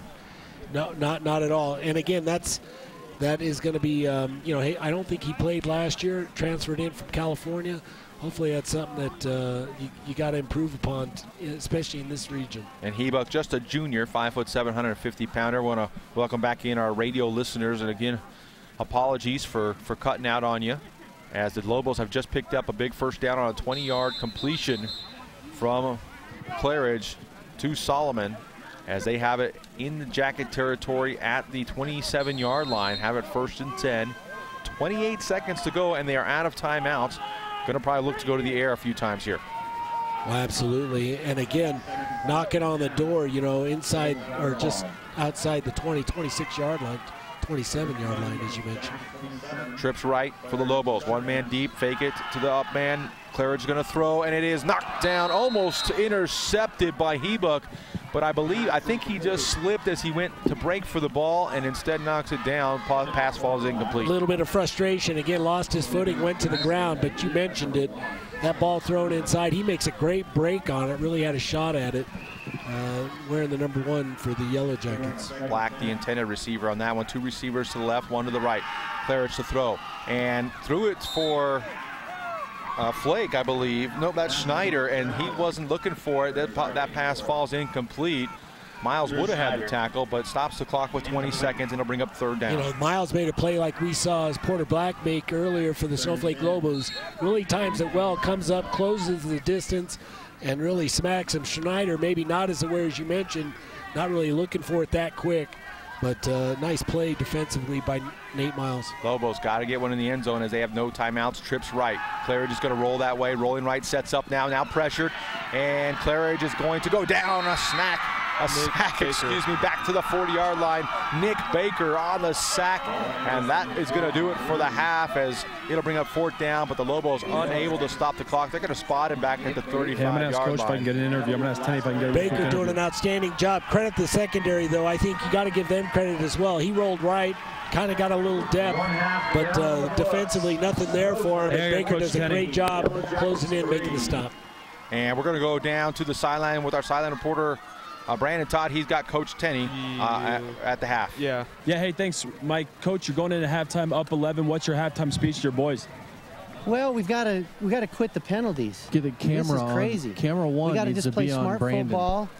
We've shown that we can move the ball offensively. Camera run right here. Defensively, we've kind of shut them down other than the one drive, but that was kind of sparked by some penalties too. So we just gotta play smart football.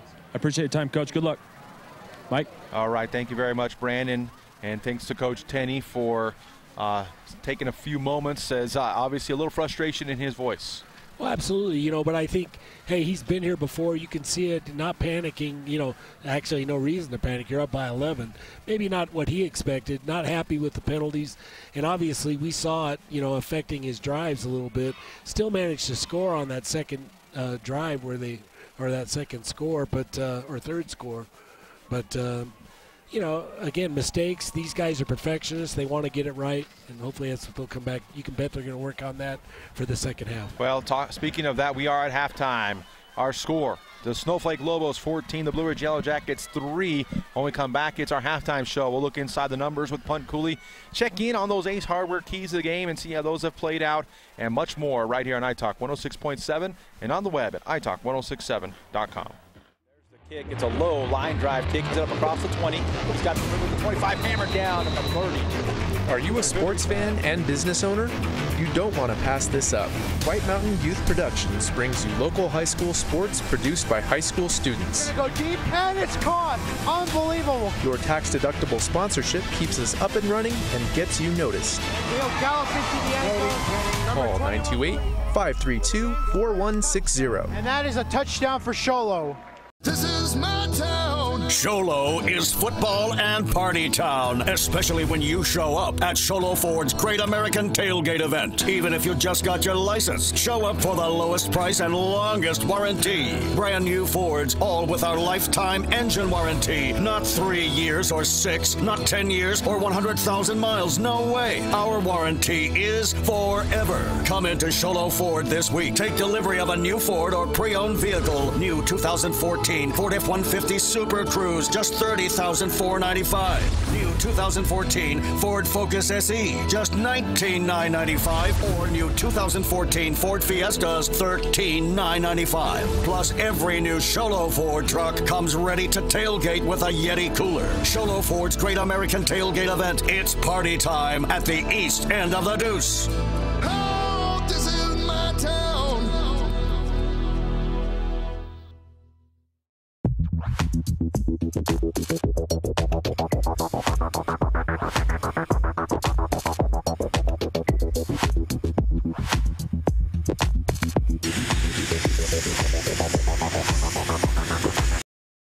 For the Snowflake Lobos really having more of an impact here in the second half.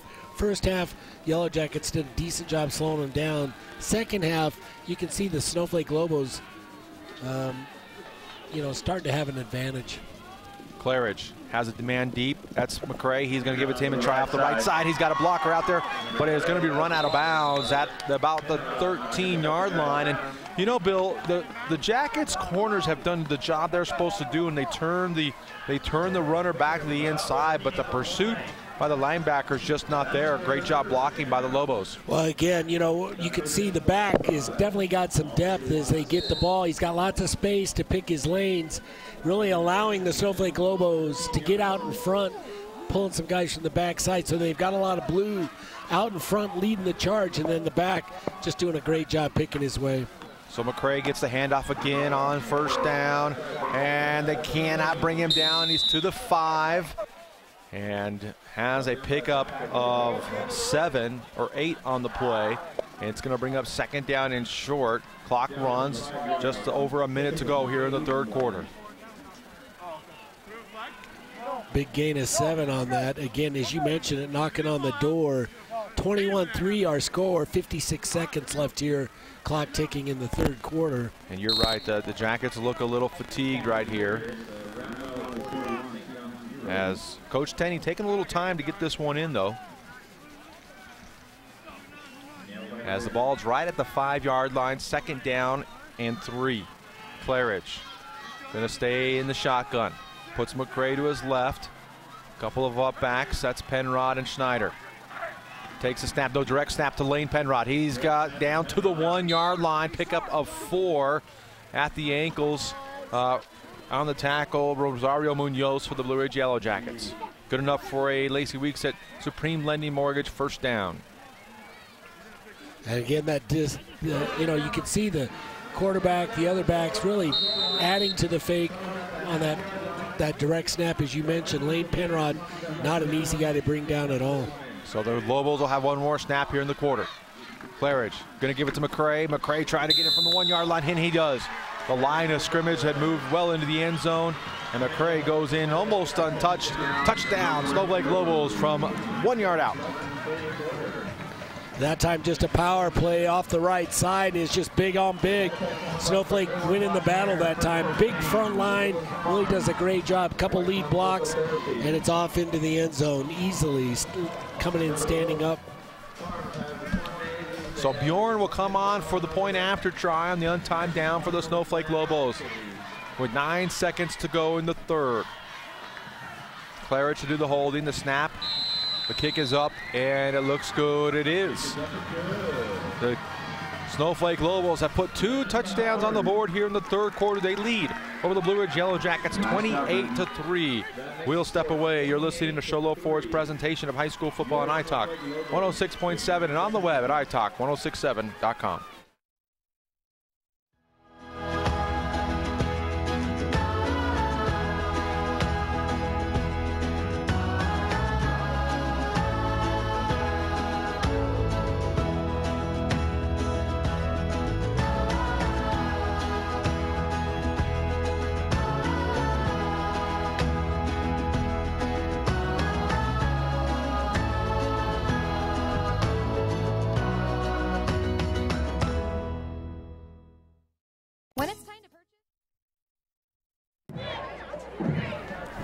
I didn't. I got it. Snowflake High School. The Lobos starting to pull away here in this one, trying to end an 11-0 drought against the Blue Ridge Yellow Jackets. They lead 28-3. just 9 seconds to go here in the third quarter, as the Lobos look like they're going onside again, as Porter Black puts a squib kick down the middle. Going to be fielded at the 25, fallen on, by Hebuck. And the Jackets will take over 1st and 10. No time really ran off the clock there. Just 1 second. They're going to put him all the way back at the, I don't know how the ball's at the 24 when he fell on the 25, but that's where they spot him. 1st and 10, Jackets will start. Well, you know, when you look at some of the stats coming off of the game so far, Snowflake Lobos with 223 yards on the ground, pretty impressive. You saw that in the last drive as well, really adding to that number, or making that number, averaging 6.8 yards a carry versus 3.5 for the Yellow Jackets. Hall goes under center. Goes with the deep splits, give the deep man. That's the Miles. He's giving up ground, and he's going to be dropped for a big loss. Looked like Snyder on the tackle for the Lobos, and that's going to do it for the third quarter. And we're going to keep it right here. And we're going to go down to our sideline reporter, Brandon Todd, not so that he can complain about lack of food, but talk a little bit, Brandon, if you would, about is there a different feeling to the sideline of the Snowflake Lobos? I think the only reason you came down to me, Mike, is so you could continue to stuff your face up there. Is that right? Yeah, you know what? Over in the Snowflake Lobos, even though they're up 28-3, it's no respect. There's a high energy over here on the sidelines. The coaches are pumped up with every score on that tackle right there. The players on the sidelines are still pumped up. I don't think they can feel the cold because I can hardly move my hands, but they're all pumped up over here on the sidelines. I look across, though, and the Blue Ridge sidelines just look defeated, bud. All right, thank you very much, Brandon. And I'll have you know I'm only halfway through my Big Mac. It's hard to get in more than a bite. I won't mention how many Bill London has eaten so far. He's got it's kind of got like a little trophy case of Big Mac containers up here. You know, but Snowflake doing a great job. Again, I think they're averaging 3 yards per bite is the way I look at it. And 3 yards per bite. Not that many. Not as many as I would like. All right, the Snowflake Lobos going to stay on defense here. The Jackets, you know, at this point, the Jackets have just got to try to get something going into the end zone. Had a chance on their last possession on 4th down. Spencer Hall just overthrew the outstretched hands of Nate Miles, and as they were turned away. And that's probably a goal for the Snowflake Lobos on this for this fourth quarter, is to keep the Jackets off the board. Keep this a 28-3 lead. So it'll be 2nd down and 12 after the loss on the last play. Hall's going to go back under center, offset backs behind him to the left. Brings a man in motion, that's Miles. They give it though on a reverse. Miles has some room. Oh my goodness, at the 25-yard line, had his head ripped off.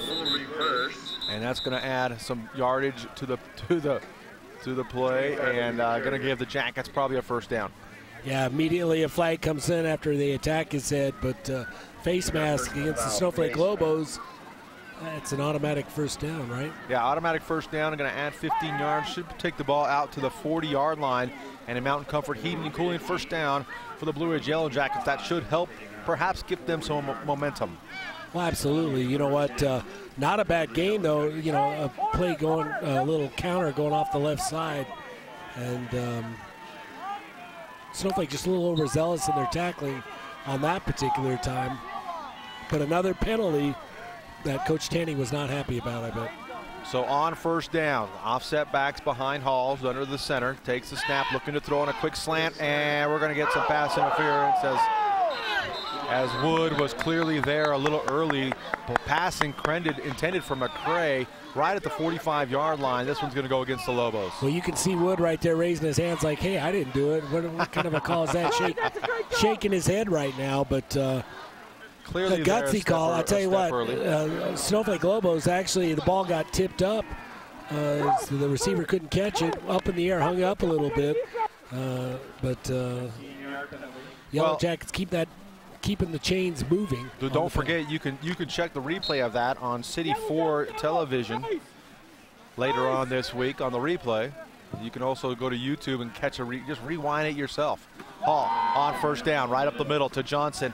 Not much doing there, just gets back to the line of scrimmage and nothing more as the Snowflake defense standing strong, led up the middle there by J.R. Fox, the 6'3", 250-pound sophomore. Tristan Johnson getting up a little bit slow again as he gets back into the huddle. Spencer Hall, quarterback, he keeps running to the sideline, getting the plays direct from Coach Belshie. But Snowflake Lobo interior doing a great job sniffing that play out, stopping it at the line of scrimmage. So on 2nd down and 10, Hall sends a man wide to the far side. Miles wide to the near side. Going to give to the second man and just nothing doing. Four Lobo defenders in the backfield right at the mesh point, and nothing doing for Miles as he is dropped for a 4-yard loss back to the 49-yard line. Looked like a counter back around the right side, but great penetration by that front defensively. I think a conservative number. It looked like there was about 6 or 7 of the Snowflake Lobos. Lots of blue. I'm sure Miles. And I thought Miles, when going to the ground, probably not a bad move. He lost his footing, but in the long run, probably worked out best all the way around for the Yellow Jackets. On 3rd and 13. Hall under center, going to look to throw. Dropping back in the middle, taking some pressure. Now throws it deep, has Miles, and it is, knocked away on a great defensive play by Wood. Kurt Wood knocks it away. Miles, this time Hall puts it on it, but Kurt Wood just makes a great defensive play and knocks it down at the 15-yard line. It'll bring up 4th down for the Yellow Jackets. As good defenders will, at the last second, Wood raises his hand, knocks the ball down. Looked like Miles had a step on him to the outside. Wood with an inside position. But, not a bad throw by Spencer Hall as well. Maybe a lot of pressure as he dropped back deep, but let it go. Threw it pretty early. Does a nice job on the throw. And as you said, Bill, one of Spencer Hall's better throws, but he is just 4 of 14 on the night for just 31 yards. The Jackets are going for it here. High backs behind him send Miles in motion, and Coach Belshie going to call timeout with 10 minutes and 12 seconds to go. Jackets are going to talk it over. We'll take it with them. Our score, the Lobos 28, the Yellow Jackets 3. You're listening to Sholo Ford's presentation of high school football on iTalk 106.7 and on the web at iTalk1067.com. There's a lot of choices out there, but only one stands above the rest. My clients are raving about how much easier we make the loan process. Hi, I'm Lacey Weeks from Supreme Lending. My team and I can help make even the most difficult loans seem easy and stress-free. You deserve the best. Call me today at 537-5626. That's 537-LOAN. Lacey Weeks, your mortgage consultant for life. Supreme Lending is an equal housing lender and MLS ID 2129, MLO MLS ID 166-161, Arizona Mortgage Bankers License Number BK0925918. Getting your furniture. Okay, folks. This is the entertaining part here. Let's hope for no injuries in this.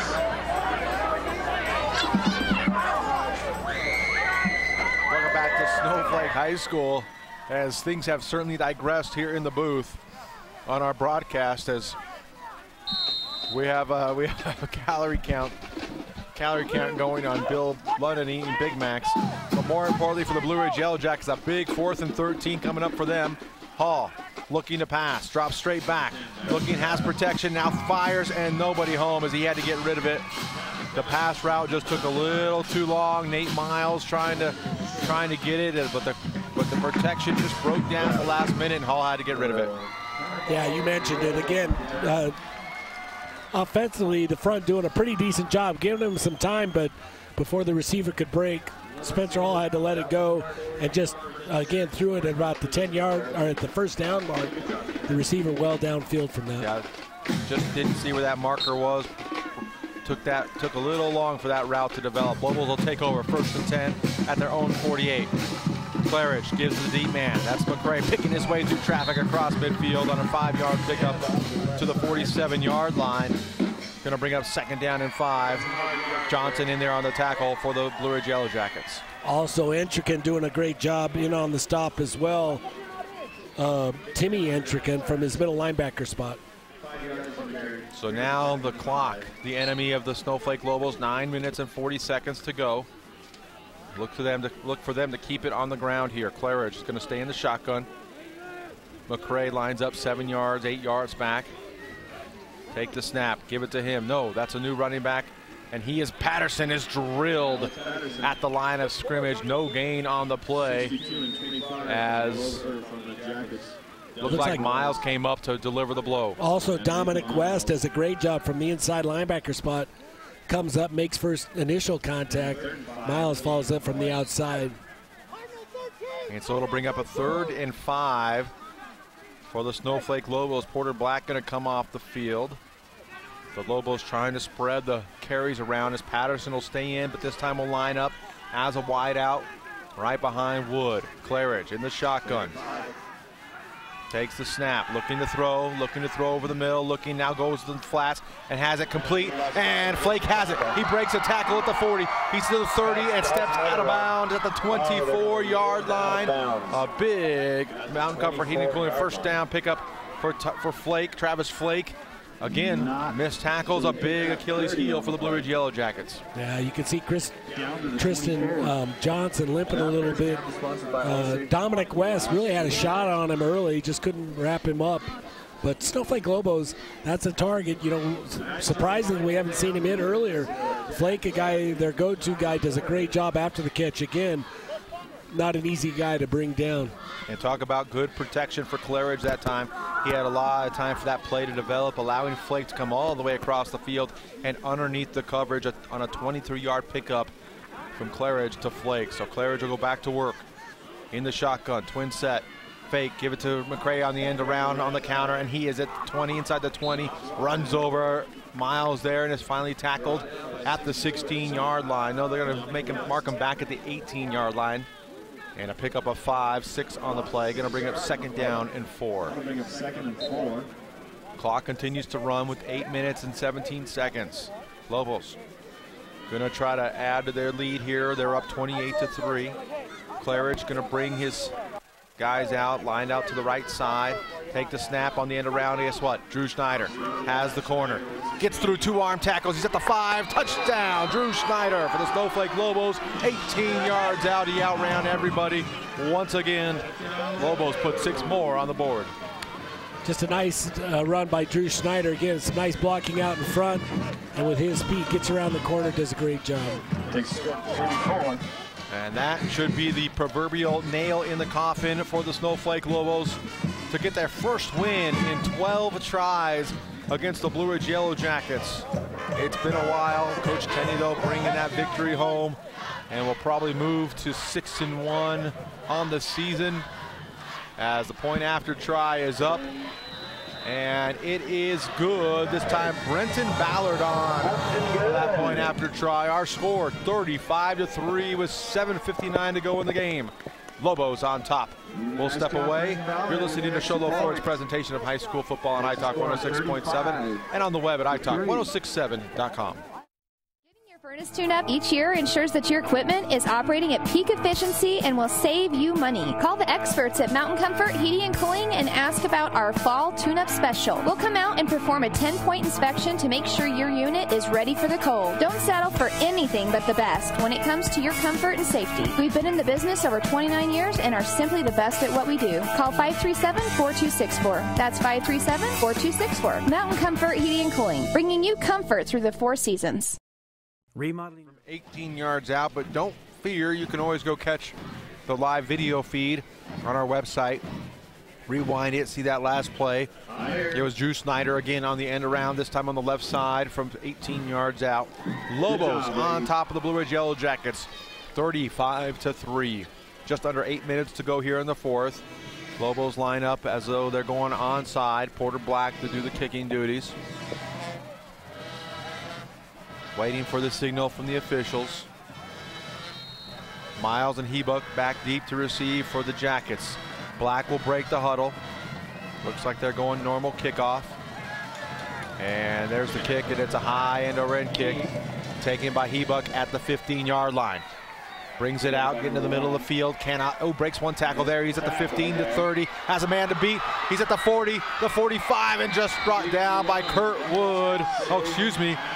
That is Keegan Bjorn, makes a touchdown saving tackle as Hebuck does a great job of keeping his balance and gets the ball all the way out to the 48-yard line. Blue Ridge will have it there, 1st and 10.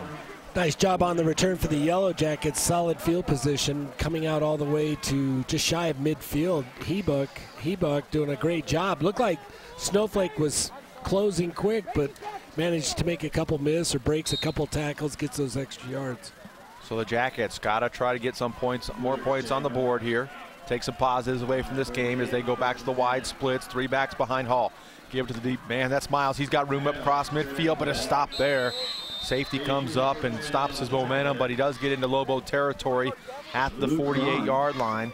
Going to be a pickup of 5. On the tackle, Cron in there, number 82, junior, 5'8", 141 pounds. You know, you talk about those wide splits. Really, Snowflake Lobos, great penetration. You know, but if you can get through that initial line, you know, again, a nice little spread that time. We got movement this time as the Jackets going to try to go to Miles deep again, but the false start's going to back him up 5, put him back to the original line of scrimmage. A couple steps forward, couple steps back for the Blue Ridge Yellow Jackets. Their 5th penalty on the night. Cost them 50 yards, not yards they can afford to give up. Tristan Johnson, you know, playing in that fullback spot, just jumps a little bit too excited, jumps off early, anticipating the count. So it will bring up a 2nd down and 10 for Blue Ridge. Back to the 48-yard line. Hall brings in the play from the sideline. Nick Baker doing the center duties for the Jackets. Eye back behind Hall, pitch it to the deep man. That's Miles, and he's got nowhere to go as he is surrounded by blue jerseys and dropped for a 4-yard loss back to the Yellow Jacket 45-yard line. Once again, Kurt Wood and J.R. Fox combined for the tackle for the Lobos. Really sniffing that out the right side of the Snowflake Lobo defense, doing a great job. Yellow Jackets trying to get around the corner, but can't run those plays that take a long time. They really can't. And again, even though he's trying to hop, trying to see if he can make guys miss, just too many of the blue shirts out there. So on 3rd down and long, 3rd and 13. Jackets send a receiver wide each side. Hall's looking to throw, throws it to the far side, and incomplete. Trying to run a timing route as Miles, again, didn't really see the ball coming. The ball was in the air before he had made his break, and it falls incomplete. Got to bring up 4th down. Pressure, you got to credit Snowflake Lobo pressure. He's throwing it kind of blind. He's got guys in his face. Trying to throw it just to a Spencer spot. Hall's just trying to get it out there. And luckily, you know, Snowflake Lobo's defenders really staying with Miles as opposed to watching the ball. And as good defenders do, staying with the receiver, just didn't see it. So on 4th down, looks like Coach Belshie's going for it. Yeah, he's going to go for it again. Has not had a lot of success on 4th down. 5:58 left here in the 4th quarter. Jackets spread things out. Eye backs behind Hall, but he brings Miles in motion across the formation. Looking to throw. Here comes the pressure. He steps up, but he's going to be sacked back at the 40-yard line. A lot of guys back there, but the man who finally brings him down for the Lobos, I don't have his name, number 40, but we don't have a name on the roster for him, but he does a good job of finishing up the play for the Lobos. I think it's 48 who made the stop. 48, which is Spencer West, does a great job. Really kind of a delayed blitz. Comes up, fills space, and Spencer Hall just can't. He makes the initial shake, but can't get away, goes down.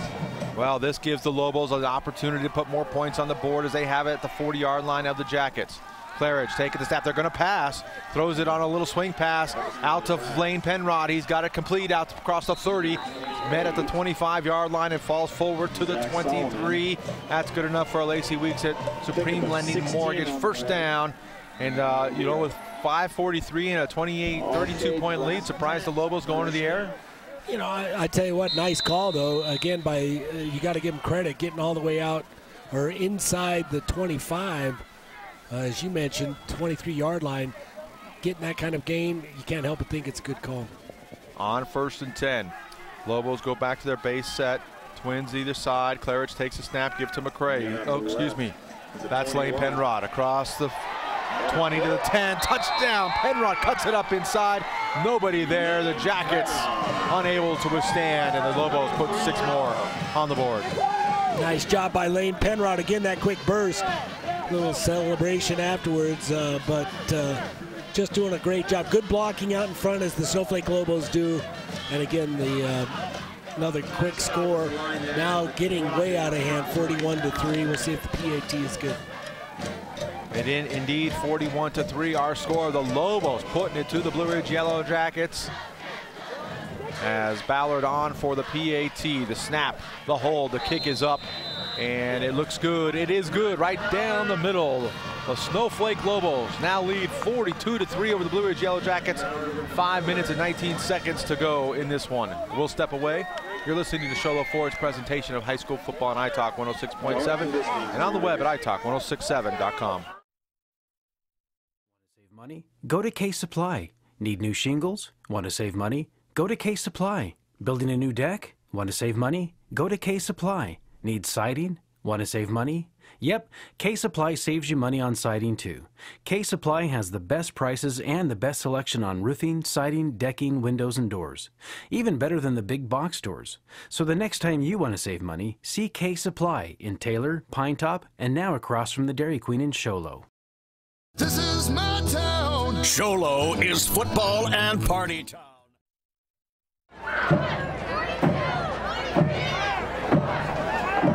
Welcome back to Snowflake High School. The Lobos set to kick off once again as they put boot into it in a weird-looking kick.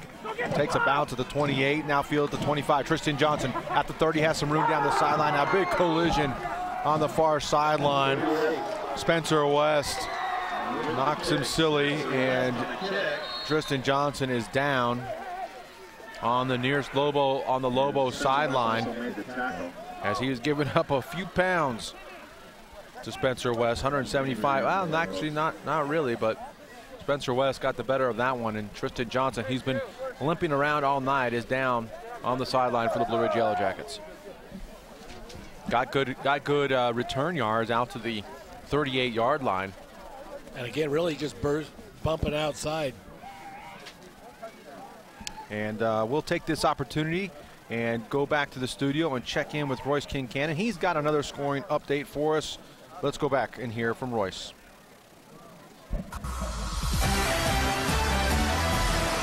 Thank you, Mike. We've got some scores from round Division IV football. It's a final score: Holbrook 40, Sanders 28. We have Round Valley over St. John's 48-0. Seton Catholic 42, Florence 7. Wallen Grove 35, Benson 28. Sholo Cougars 41, Globe 6. Winslow 40, Window Rock 6. Sahuarita 34, Rio Rico 20. Coolidge 41, Coronado 10. And River Valley over Glendale by a score of 41-6. Back to you.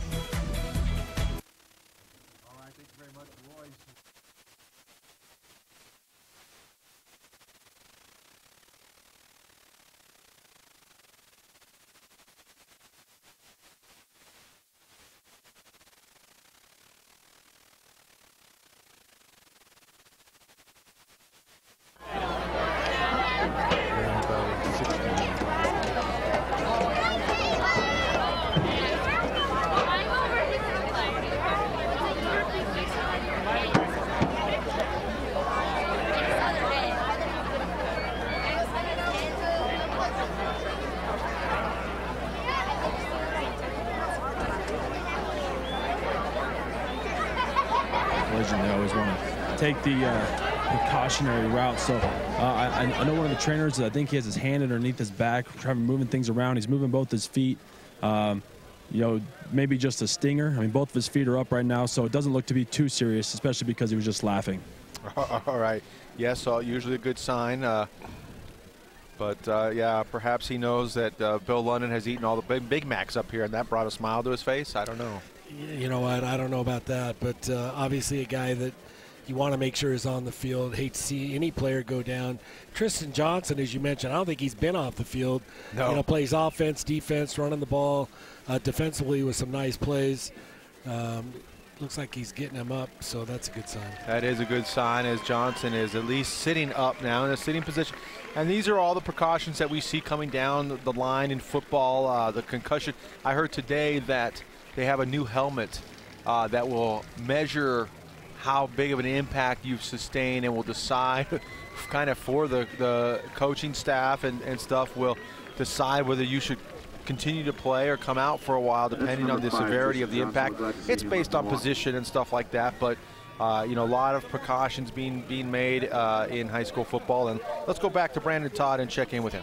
You know, Mike, I actually heard that same story about the helmet. What I heard was that the helmet has like LED type lights on it, and when you sustain a blow to the head, the lights light up to show the severity of the hit. And so if the lights were to light up red, obviously that's a bad sign, saying that the collision was big enough for a concussion. So I think it's actually really good technology, and I think they should implement it, especially in the Pop Warner and high school levels. All right, thank you, Brandon. I you know, think, so that's probably where they got it from, is, you know, where all the lights are on but nobody's home. Yeah, maybe that's it. The price tag on those helmets, $350 a piece, and so you know, we'll see if obviously a lot of schools probably can't implement that right away, but you know, we'll look for that to happen maybe at those programs that are that can afford that type of thing. We're gonna punt Cooley down. I don't know what he's talking. He's gone delirious, I think, from lack of food. All right, we are back ready for play. 1st and 10. Jackets have the ball. Give to the deep man. That's Miles. He's going to try to make something happen across the 40. He picks up 2. And we're going to call it 2nd down and 8. Clock continues to run here. Just over 5 minutes to go in this one.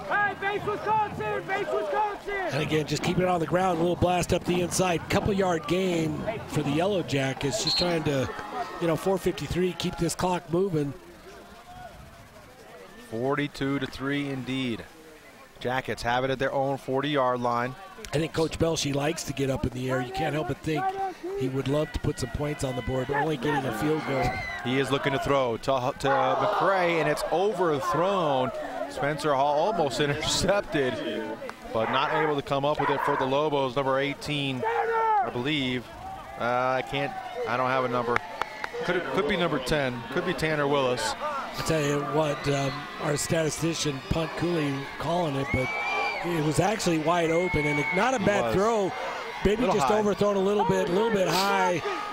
And that really seems to be the only problem Spencer Hall has had this year, is he does overthrow any of his misses. They're usually overthrown. I tell you what, he's got an arm. Obviously, got the ability to get the ball down quick. So on 3rd down and 8. Jackets, Hall's under center, looking to throw, and throws it to the outside. I think it's complete. Nope, they're going to say incomplete. Intended for McCray, could not come up with it, just a little outside, and it'll fall incomplete. Well, wait a minute, is it complete or not? Wait a minute, the line judge is over here saying, no, that's incomplete. There it is, and now they move it back. They're going to say incomplete, so it'll be 4th down and 8. I don't think that's where the ball was, but it doesn't really matter at this point. This time, Coach Belshie, though, probably doing the wise thing, going to punt this one away. Entrican in. Back deep to receive is Claridge. Entrican puts boot into it. High. End over end kick, takes a bounce at the 30. Jacket bounce back to the 25, at the 22, will be down there by Hall. And the Lobos will have 4 minutes and 20 seconds left to run this one out. I'm assuming run it out. You know, Coach Tenney doing a good job getting guys in that we haven't seen earlier, putting some other bodies on the field. We saw that on the defensive side as well.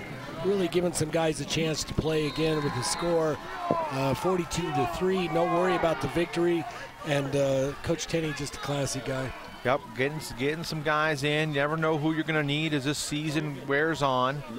Injuries can bite you at any point. So we'll see if we have a new quarterback as well. I believe we do. It's Porter Black, I believe, as he sets in shotgun. No, excuse me, that's Willis. Gives on the end around.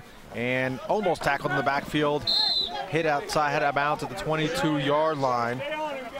McCray in there to make the tackle on Trent Hatch. Now the sophomore running back getting some carries for the Lobos. Little 1-yard gain. Entrican does a nice job for the Yellow Jackets coming up, kind of breaking that thing up. I wish we knew who number 50 was for the Yellow Jackets. He's had Elijah Allen. That's Elijah. Okay. Yep. Very good.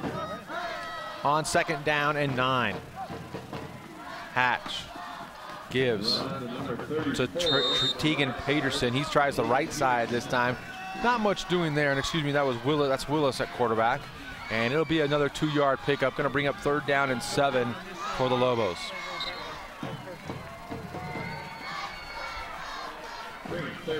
Ball spotted at the Lobo 25-yard line. Lobos have run a minute off the clock at this point, but have a 3rd down pickup to make. Willis sends a man in motion, takes the snap, fake down. Willis is going to throw. On 3rd down, throws it up there, and it is intercepted. Not intercepted, it falls incomplete. Cody McBride had a shot at it. Nate Miles tipped it, though, and that probably disrupted McBride from picking that one off. It really did. I think it looked like the Yellow Jackets, definitely McBride coming up on it in a beeline. The ball had way too much air. Just kind of hung up there, but kind of the way the night has gone, Yellow Jackets unable to make the catch. It has. You're right about that one, Bill. The Lobos will have a 4th down and look to be wanting to punt it away. Nate Miles will stand back for the Blue Ridge Yellow Jackets at his own 45. It's a high snap, but is now away, and a big boom. Gonna send Miles way back inside his 30 at the 25. He's gonna now pick it up at the 22. Gonna try to make something happen. He's gonna try to outrun some Lobos, and we're gonna have a big collision. And Miles does get to the outside. He's at the 30, he's at the 40, he's at the 50. No one's gonna catch him. Nate Miles on a 78-yard punt return for a touchdown. The Yellow Jackets get on the board. Nate Miles, not many guys faster. He's able to outrun, gave up about 10 yards, but made it count as he got to his wall and put 6 on the board for the Jackets. I tell you what, a gutsy run. He gave up about 15 yards as he was trying to get to the wall, but luckily as he manages to make the cut and still enough energy with the burst to get into the end zone. Looks like he's hobbling a little bit. And he's been a guy you talked about, as you talked about on the these guys for the Yellow Jackets spend a lot of time on the field. Nate Miles, one of those guys. I wasn't sure he was going to have the energy, but wanted to make sure he got 6 points on the board for his team as the Lobos are late getting some guys on. As Cody McBride is on for the point after try. Hall to do the holding. Snap, the hold, the kick is up, and it is good. With 2 minutes and 37 seconds to go in the 4th, the Jackets put 7 on the board. They trail 10-42. And we'll step away. You're listening to Sholo Ford's presentation of high school football on iTalk 106.7 and on the web at iTalk1067.com.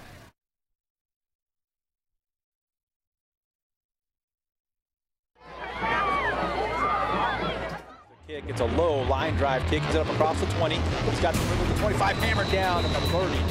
Are you a sports fan and business owner? You don't want to pass this up. White Mountain Youth Productions brings you local high school sports produced by high school students. Go deep, and it's caught. Unbelievable. Your tax-deductible sponsorship keeps us up and running and gets you noticed. Call 928-532-4160. And that is a touchdown for Sholo.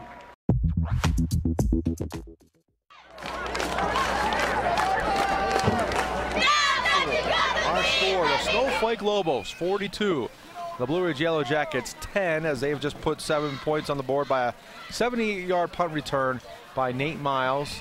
Give the Jackets their first touchdown of the night, as the Jackets have really been outplayed in this second half. Had it close for a while in the first, but the Lobos have put it on here in the second half and opened up a big lead. Cody McBride set to kick off, though. McCray back deep to receive for the Snowflake Lobos. He will take it at the 13-yard line. Coming up the middle, trying to be patient, and now will break free, and he will be dropped at the 32-yard line. In there for the tackle for the Yellow Jackets, Jared Tenageth. And the Lobos will have it 1st and 10 with 2.5 minutes, and will probably have a chance to just I think Elijah Aller also in on the stop for the Yellow Jackets. And they're going to say he's at the 33-yard line.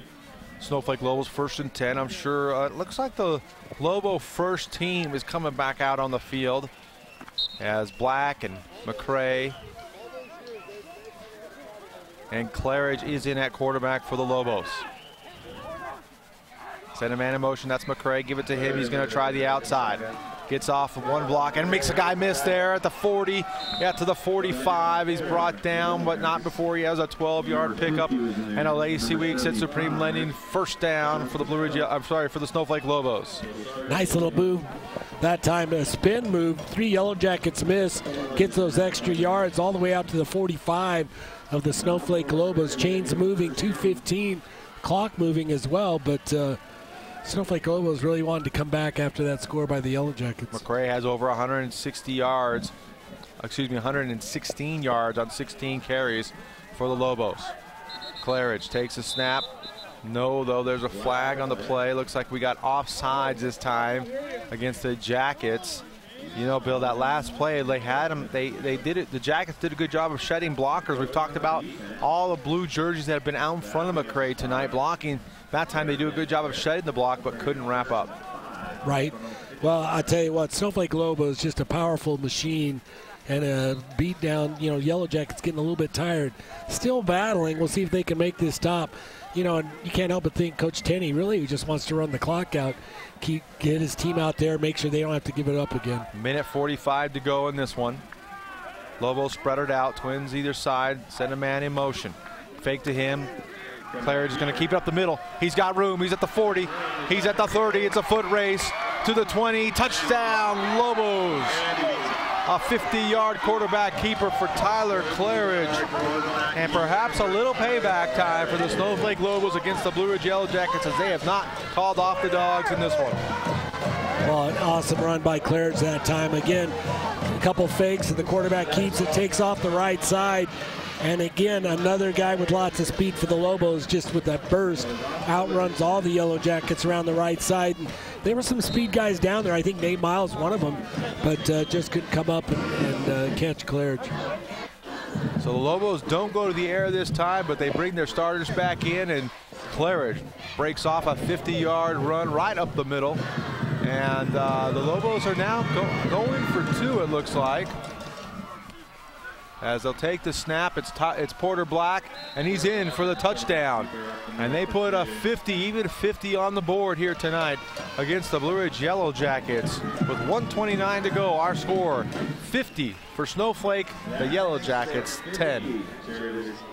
We'll step away. You're listening to Sholo Ford's presentation of high school football on iTalk 106.7 and on the web at iTalk1067.com.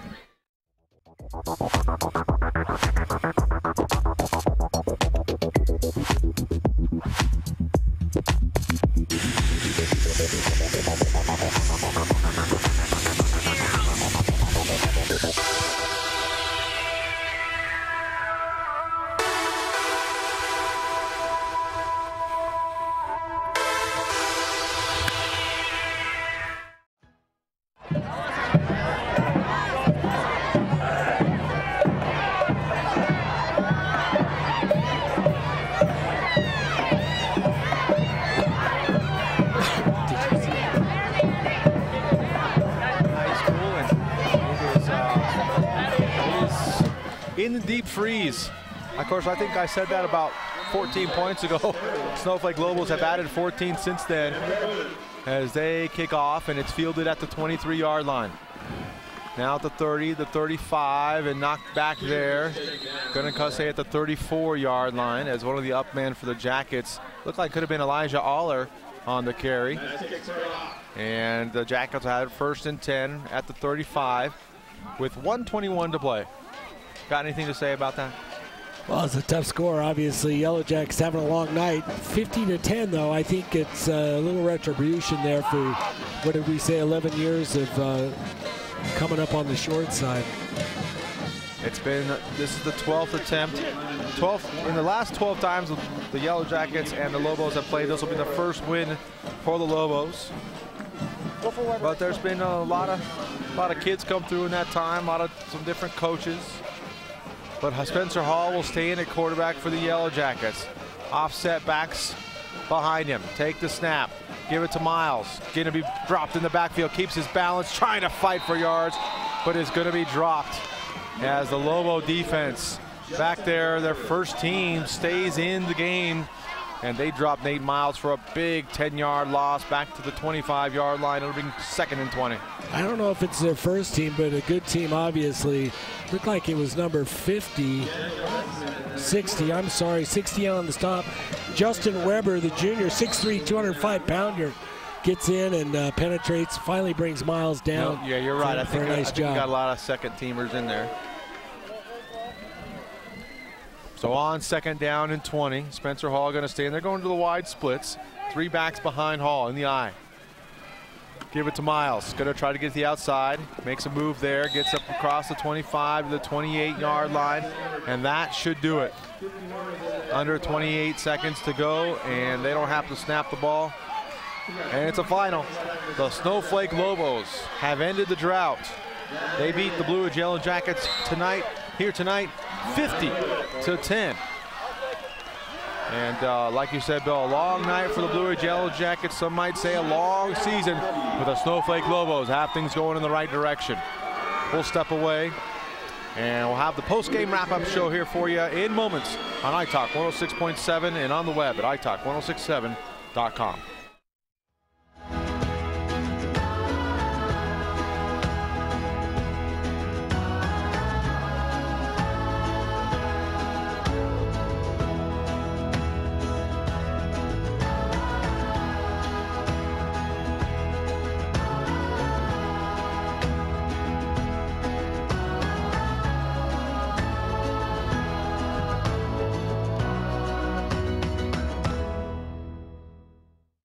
When it's time to purchase or refinance a home, there's a lot of choices out there, but only one stands above the rest. My clients are raving about how much easier we make the loan process. Hi, I'm Lacey Weeks from Supreme Lending. My team and I can help make even the most difficult loans seem easy and stress-free. You deserve the best. Call me today at 537-5626. That's 537-LOAN. Lacey Weeks, your mortgage consultant for life. Supreme Lending is an equal housing lender and MLS ID 2129, MLO MLS ID 166-161, Arizona Mortgage Bankers License Number VK0925918.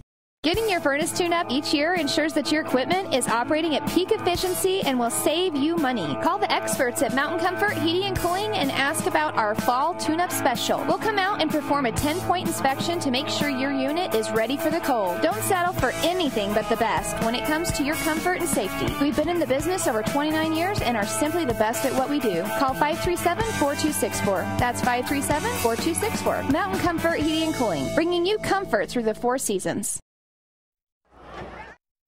On the field, and they come out victorious. And here on the post-game wrap-up show, we're going to look inside the numbers, which should give us some help in picking our Indian Pine Restaurant Player of the Game. We got to get to that business. Hope to have an interview with the victorious Coach Tenney, and along with some comments. And Bill, really a tale of two halves. The Blue Ridge Yellow Jackets able to keep it close in the first half, but it was all Snowflake in the second. And really, Snowflake came out early. First drive, I think second half, putting a quick score on the board. And, again, very powerful Snowflake team. You would expect them to win 10 out of 10 probably, unless everything went just right for the Yellow Jackets. Kudos to Coach Tenney and staff. Some great things going on here and some solid talent. And for the Yellow Jackets, it's one of those years. We've seen a lot of years of success for the Yellow Jackets.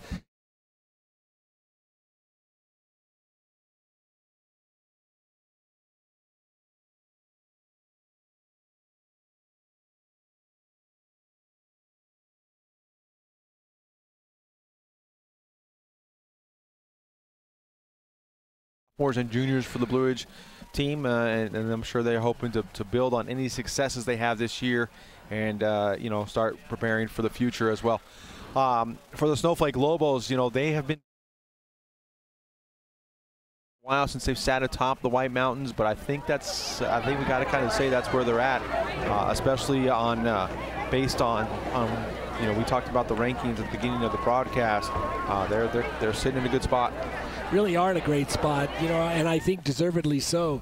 Hey, there's some solid coaching going on, some solid team play. These guys really getting after it. It's going to be interesting to see. Obviously, there's still another big matchup coming, Snowflake Lobos against the Sholo Cougars. I know that one's going to be a game you don't want to miss, but you can see on the screen right now, Snowflake Lobos looks like singing their alma mater. Yeah. acknowledging their fans, serenading the fans after the victory, and I'm sure those young men are excited and have done a great job. And you know, the line did a great job tonight, and obviously lots of skilled and fast guys to give the ball to for the Snowflakes, who spread it around, and we'll see exactly who did what as we look inside the numbers with punt here in just a little bit. But I think we're going to try to get an interview with Coach Tenney of the Snowflake Lobos. Well, maybe not. Coach Tenney is still celebrating with his team, and so as we look forward, Bill, you talk about the Snowflake Sholo game coming up. Sholo is putting a big hurt on Globe, and we will have a scoring update for you here in the post-game show.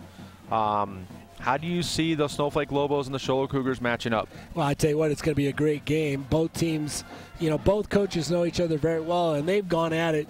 We've seen some incredible endings to some incredible games, and Snowflake Lobos, I can't help but think, they feeling like it's their year. Really want to go out and make sure they finish this season the way it needs to be. And I think either one of them really need to put a stamp on it as we get ready for the state playoffs. It's an opportunity to really to put your team out there. We'll see how they do. But Snowflake Lobos, Sholo Cougars, looking forward to that. All right, well, let's go down to our sideline reporter, Brandon Todd. He has got Coach Tenney on the sideline, the victorious Coach Tenney. Brandon? Hey, thanks, Mike. Coach, first of all, thanks for taking time out of your celebration to speak with me.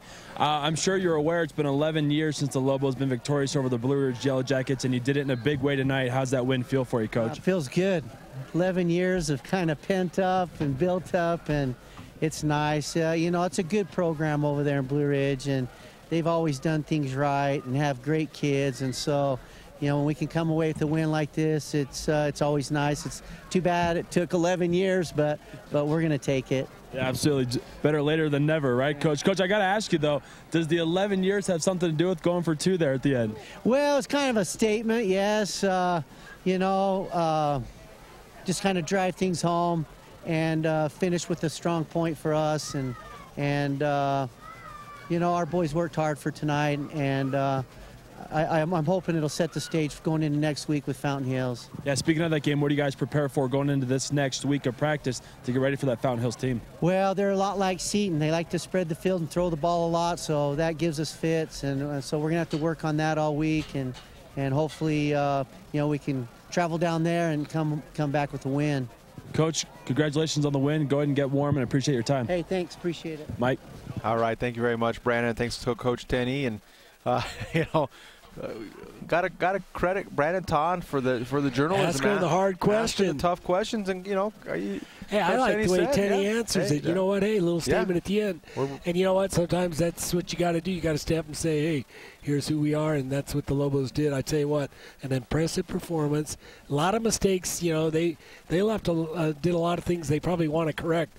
Penalties. I think we heard Coach Tenney talk about it at halftime. Still coming away in the second half with some penalties, which is something you definitely want to clean up, but I think is easily cleaned up.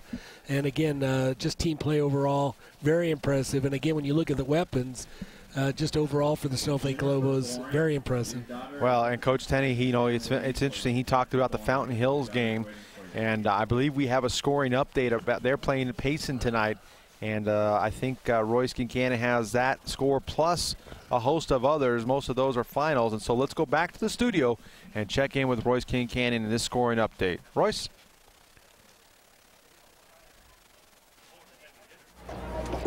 Or we'll try to have that scoring update for you here in just a little bit because we are not on the radio, and so Royce can't hear me. So that always makes things difficult. And so what we're going to do right now at this time is we're going to take a look inside the numbers with our statistician, Punt Cooley. Been tracking the numbers. Also had some help tonight from our spotter, Chris Valandra, helping out with that. And so, Punt, let's bring you in and run down the numbers. I'm sure we're going to have a little different story from the first half. Most definitely. You guys already touched on it. Just quickly reviewing the Blue Ridge totals for the game. They end up with 118 total yards in offense for the game. If you remember, they had 76 in that first half, only able to generate 42 additional yards to bring their total up to 118 for the game. And really all of that in the second half on the ground. Their first half rushing total 45 yards compared to 42 in that second half for a total of 87 yards total on the ground, and only 31 yards through the air for the Yellow Jackets tonight. Spencer Hall, 4 for 11 in the first half, ends up the game only completing 4 and going for 18. That's 22% completion percentage, guys. Haven't seen that in a while from Spencer. So as you guys already touched on it, just not a very strong second half performance. Blue Ridge had 6 first downs in the first half and only able to generate a total of 8 for the entire game, so only 2 additional first downs in that second half. And by comparison, we look at Snowflake. They end up with 460 yards total offense. They had 162 at the half and additional close to 300 in that second half. For the game, a total of 341 on the ground and 119 through the air. So we had a couple of new quarterbacks in that second half, but basically the starter, Tyler Claridge, going 6 for 10 tonight for 108 yards through the air. Also rushing a couple of times, did Claridge for 41 yards. You remember he made that big run to get the touchdown. Other leading rushers for Snowflake, you've got Drew Snyder, 7 carries, 111 yards. Trevor McRae ends up with 116 yards tonight on 17 carries, so a great game by him. Certainly someone we'll look for player of the game honors. And again, Snowflake, 7 touchdowns, 5, well, I guess all 7 of them rushing. And yeah, they only had 1 turnover. And time of possession, if you remember, Blue Ridge in that first half had an advantage. And even that stat shifted into Snowflake's favor in that second half. So overall, you guys already touched on it. Just pretty much total domination by Snowflake in that second half, guys. All right, thank you very much, Punt. And we're going to take a quick break here on the post-game wrap-up show. When we come back, we will announce that Indian Pine Restaurant Player of the Game and give you a scoring update on scores from around the state with Royce King Cannon. When we come back, right after these messages, you're listening to Sholo Ford's presentation of high school football on iTalk 106.7 and on the web at iTalk1067.com. Think Claridge.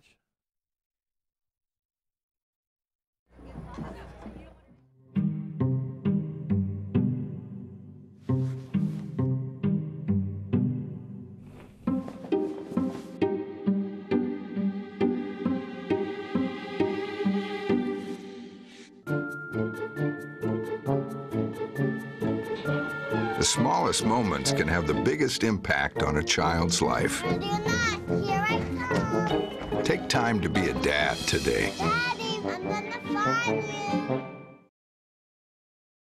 And there's the kick. It's up across the 20. He's got the 25 hammered down and the 30. Are you a sports fan and business owner? You don't want to pass this up. White Mountain Youth Productions brings you local high school sports produced by high school students. Go deep, and it's caught. Unbelievable. Your tax-deductible sponsorship keeps us up and running and gets you noticed. We'll gallop into the end zone. Call 928-532-4160. And that is a touchdown for Sholo. As our final is in the books, the Snowflake Lobos over the Blue Ridge Yellow Jackets 50-10 on a bit of a chilly night. And we have looked at the numbers. We've talked about the way the second half went for the Snowflake Lobos. And we now just the only thing left to do, Bill, is to award the Indian Pine Restaurant Player of the Game. And obviously a lot of guys on the Snowflake side of things deserving. Absolutely. I tell you what, still want to give kudos to, I thought, Nate Miles for the Yellow Jackets. I thought he stepped up, did a pretty solid job battling all the way. He did manage to get a score on an incredible punt return, and kudos to him. No quit. A lot of solid defensive plays as well. But when you talk about the Snowflake Lobos, again, just a dominant performance by the entire offensive group and defensive group as well. Tyler Claridge, again, doing an outstanding job. Want to give him a shout-out. Trevor McRae. Obviously, we saw him when he got gimpy, maybe struggle a little bit. But then on the return, when he got back in there, I mean, just you see the impact a guy like that has. And I think he makes it better for everybody else because you really got to key on a guy like him. But I think we're going to give it to Drew Schneider. Drew Schneider, kind of another one of those guys that are go-to guys. And, again, impressive speed guy. We've seen that before. A lot of the stuff around the edge is going to be Drew Schneider. But also 4 scores tonight, averaging 16 yards per carry. Just an outstanding performance. I want to give kudos and a shout-out. And our Indian Pine player of the game. Absolutely. Drew Schneider, the difference maker here tonight, as he is the recipient of the Indian Pine Restaurant Player of the Game. And we're going to take one last return trip to the studio. I think Royce Kincannon has a lot of scores to give you guys, a lot of finals from around the state. Some interesting ones, including that Payson Fountain Hills one. So let's go back to the studio and check in with Royce Kincannon. Royce? Thank you, Mike. We've got scores from all division today. Holbrook Roadrunners 40, Sanders 28. Round Valley up 62, St. John 0. Seton Catholic remain undefeated, and they beat Florence by a final of 48-7. Walden Grove beats Benson 42-28. Sholo Cougars 61, Globe Tigers 20. Winslow Bulldogs 40, Window Rock Scouts 6. Sahuarita 34, Rio Rico 26. Coolidge Bears 48, Coronado 17. River Valley 41, Glendale 6. Mojave 46, Chino Valley 0. Australia Foothills 63, North Point Prep 6. Parker 30, Wickenburg 22. And in the fourth quarter, the Payson Longhorns are ahead of Fountain Hills Falcons 28-21. And, of course, tonight's game here on iTalk 106.7 FM, the Snowflake Lobos 50 and the Blue Ridge Yellow Jackets 10. Back to you. All right. Thank you very much, Royce. And always a plethora of information. You know, giving us the latest. Want to thank all those listeners out there for giving us scores as well. Absolutely. And also want to thank tonight our White Mountain Youth Productions, kids from Sholo and Snowflake High School come out every week to do a great job on the cameras and back in the Want to thank Chris Audio, Leah Flake, Graphics, Travis Plummer, Camera 1, Lene Batala, and Aubrey Callender. Camera 2, Fernando Chi. Camera 3, Gianna Diaz and Nicole Kraus. Advisor, Denise Westover for the Snowflake High School. She does an outstanding job, puts in a lot of time. Jerry Butler got a night off tonight. Jerry Butler did, but he's a guy that's a glutton for punishment as well. Both these guys do an outstanding job. Also, City 4, Mel West, and Curtis Stevens. Want to say thank you to them. And just remind you, the games are replayed on City 4 TV, Channel 56, Monday and Friday at 7 p.m. and Saturdays at 1:30 p.m. Well, that's going to do it here from Snowflake High School. Tough one tonight for the Blue Ridge Yellow Jackets as they look to rebound next week. Blue Ridge's opponent is Sholo Cougars, right? Sholo, I don't know. I believe it's Sholo Cougars. Week at a time. I tell you what, and again, you talk about a tough schedule. Again, tonight was a tough game in the second half for the Blue Ridge Yellow Jackets, and then to come back again next week against the Sholo Cougars, it's going to be a challenge for them. Again, see how they come back with, but again, just some things to build upon. I thought the first half came out, again answered that first score, put 3 points on the board. Again, first-year Coach Belshey and staff. It's not a sprint; it's a marathon. This year is one of those years that you're going to look back on and go, "Hey, but remember when." Absolutely, and for the Snowflake Lobos, a dominant performance. Kind of something we figured we might see. It took them a half to get it going. They prepare for the Fountain Hills Falcons, who we do have verification that they did lose tonight to the Payson Longhorns. But nonetheless, that's Snowflake's next opponent. Obviously can't take them lightly. Well, not at all. And I tell you what, absolutely pressure on. I think the Snowflake Lobos, really, if it hadn't been this score, would have been probably a little disappointed. You can't help but think, they've got an outstanding team, really making a run at state. And an impressive performance, and deservedly so. Kudos to Coach Tenney and staff, as always, having his team fully prepared. Well, we will be at the Sholo Blue Ridge game next week. Live coverage here on iTalk 106.7 on your FM dial, and also on the web at iTalk1067.com. Got a lot of people to thank for bringing you coverage tonight. For our sideline reporter, Brandon Todd, our executive producer, Ron Everingham, our field effects, Mike Guy, Corbin Everingham, our statistician, Punt Cooley. And for back at the studio, our studio producer, Royce Kincannon. For my main man, the color man, Bill London. Yeah, thank you. Yes, yes. I've been called a lot of things, and I just appreciate you didn't really call me what you normally do.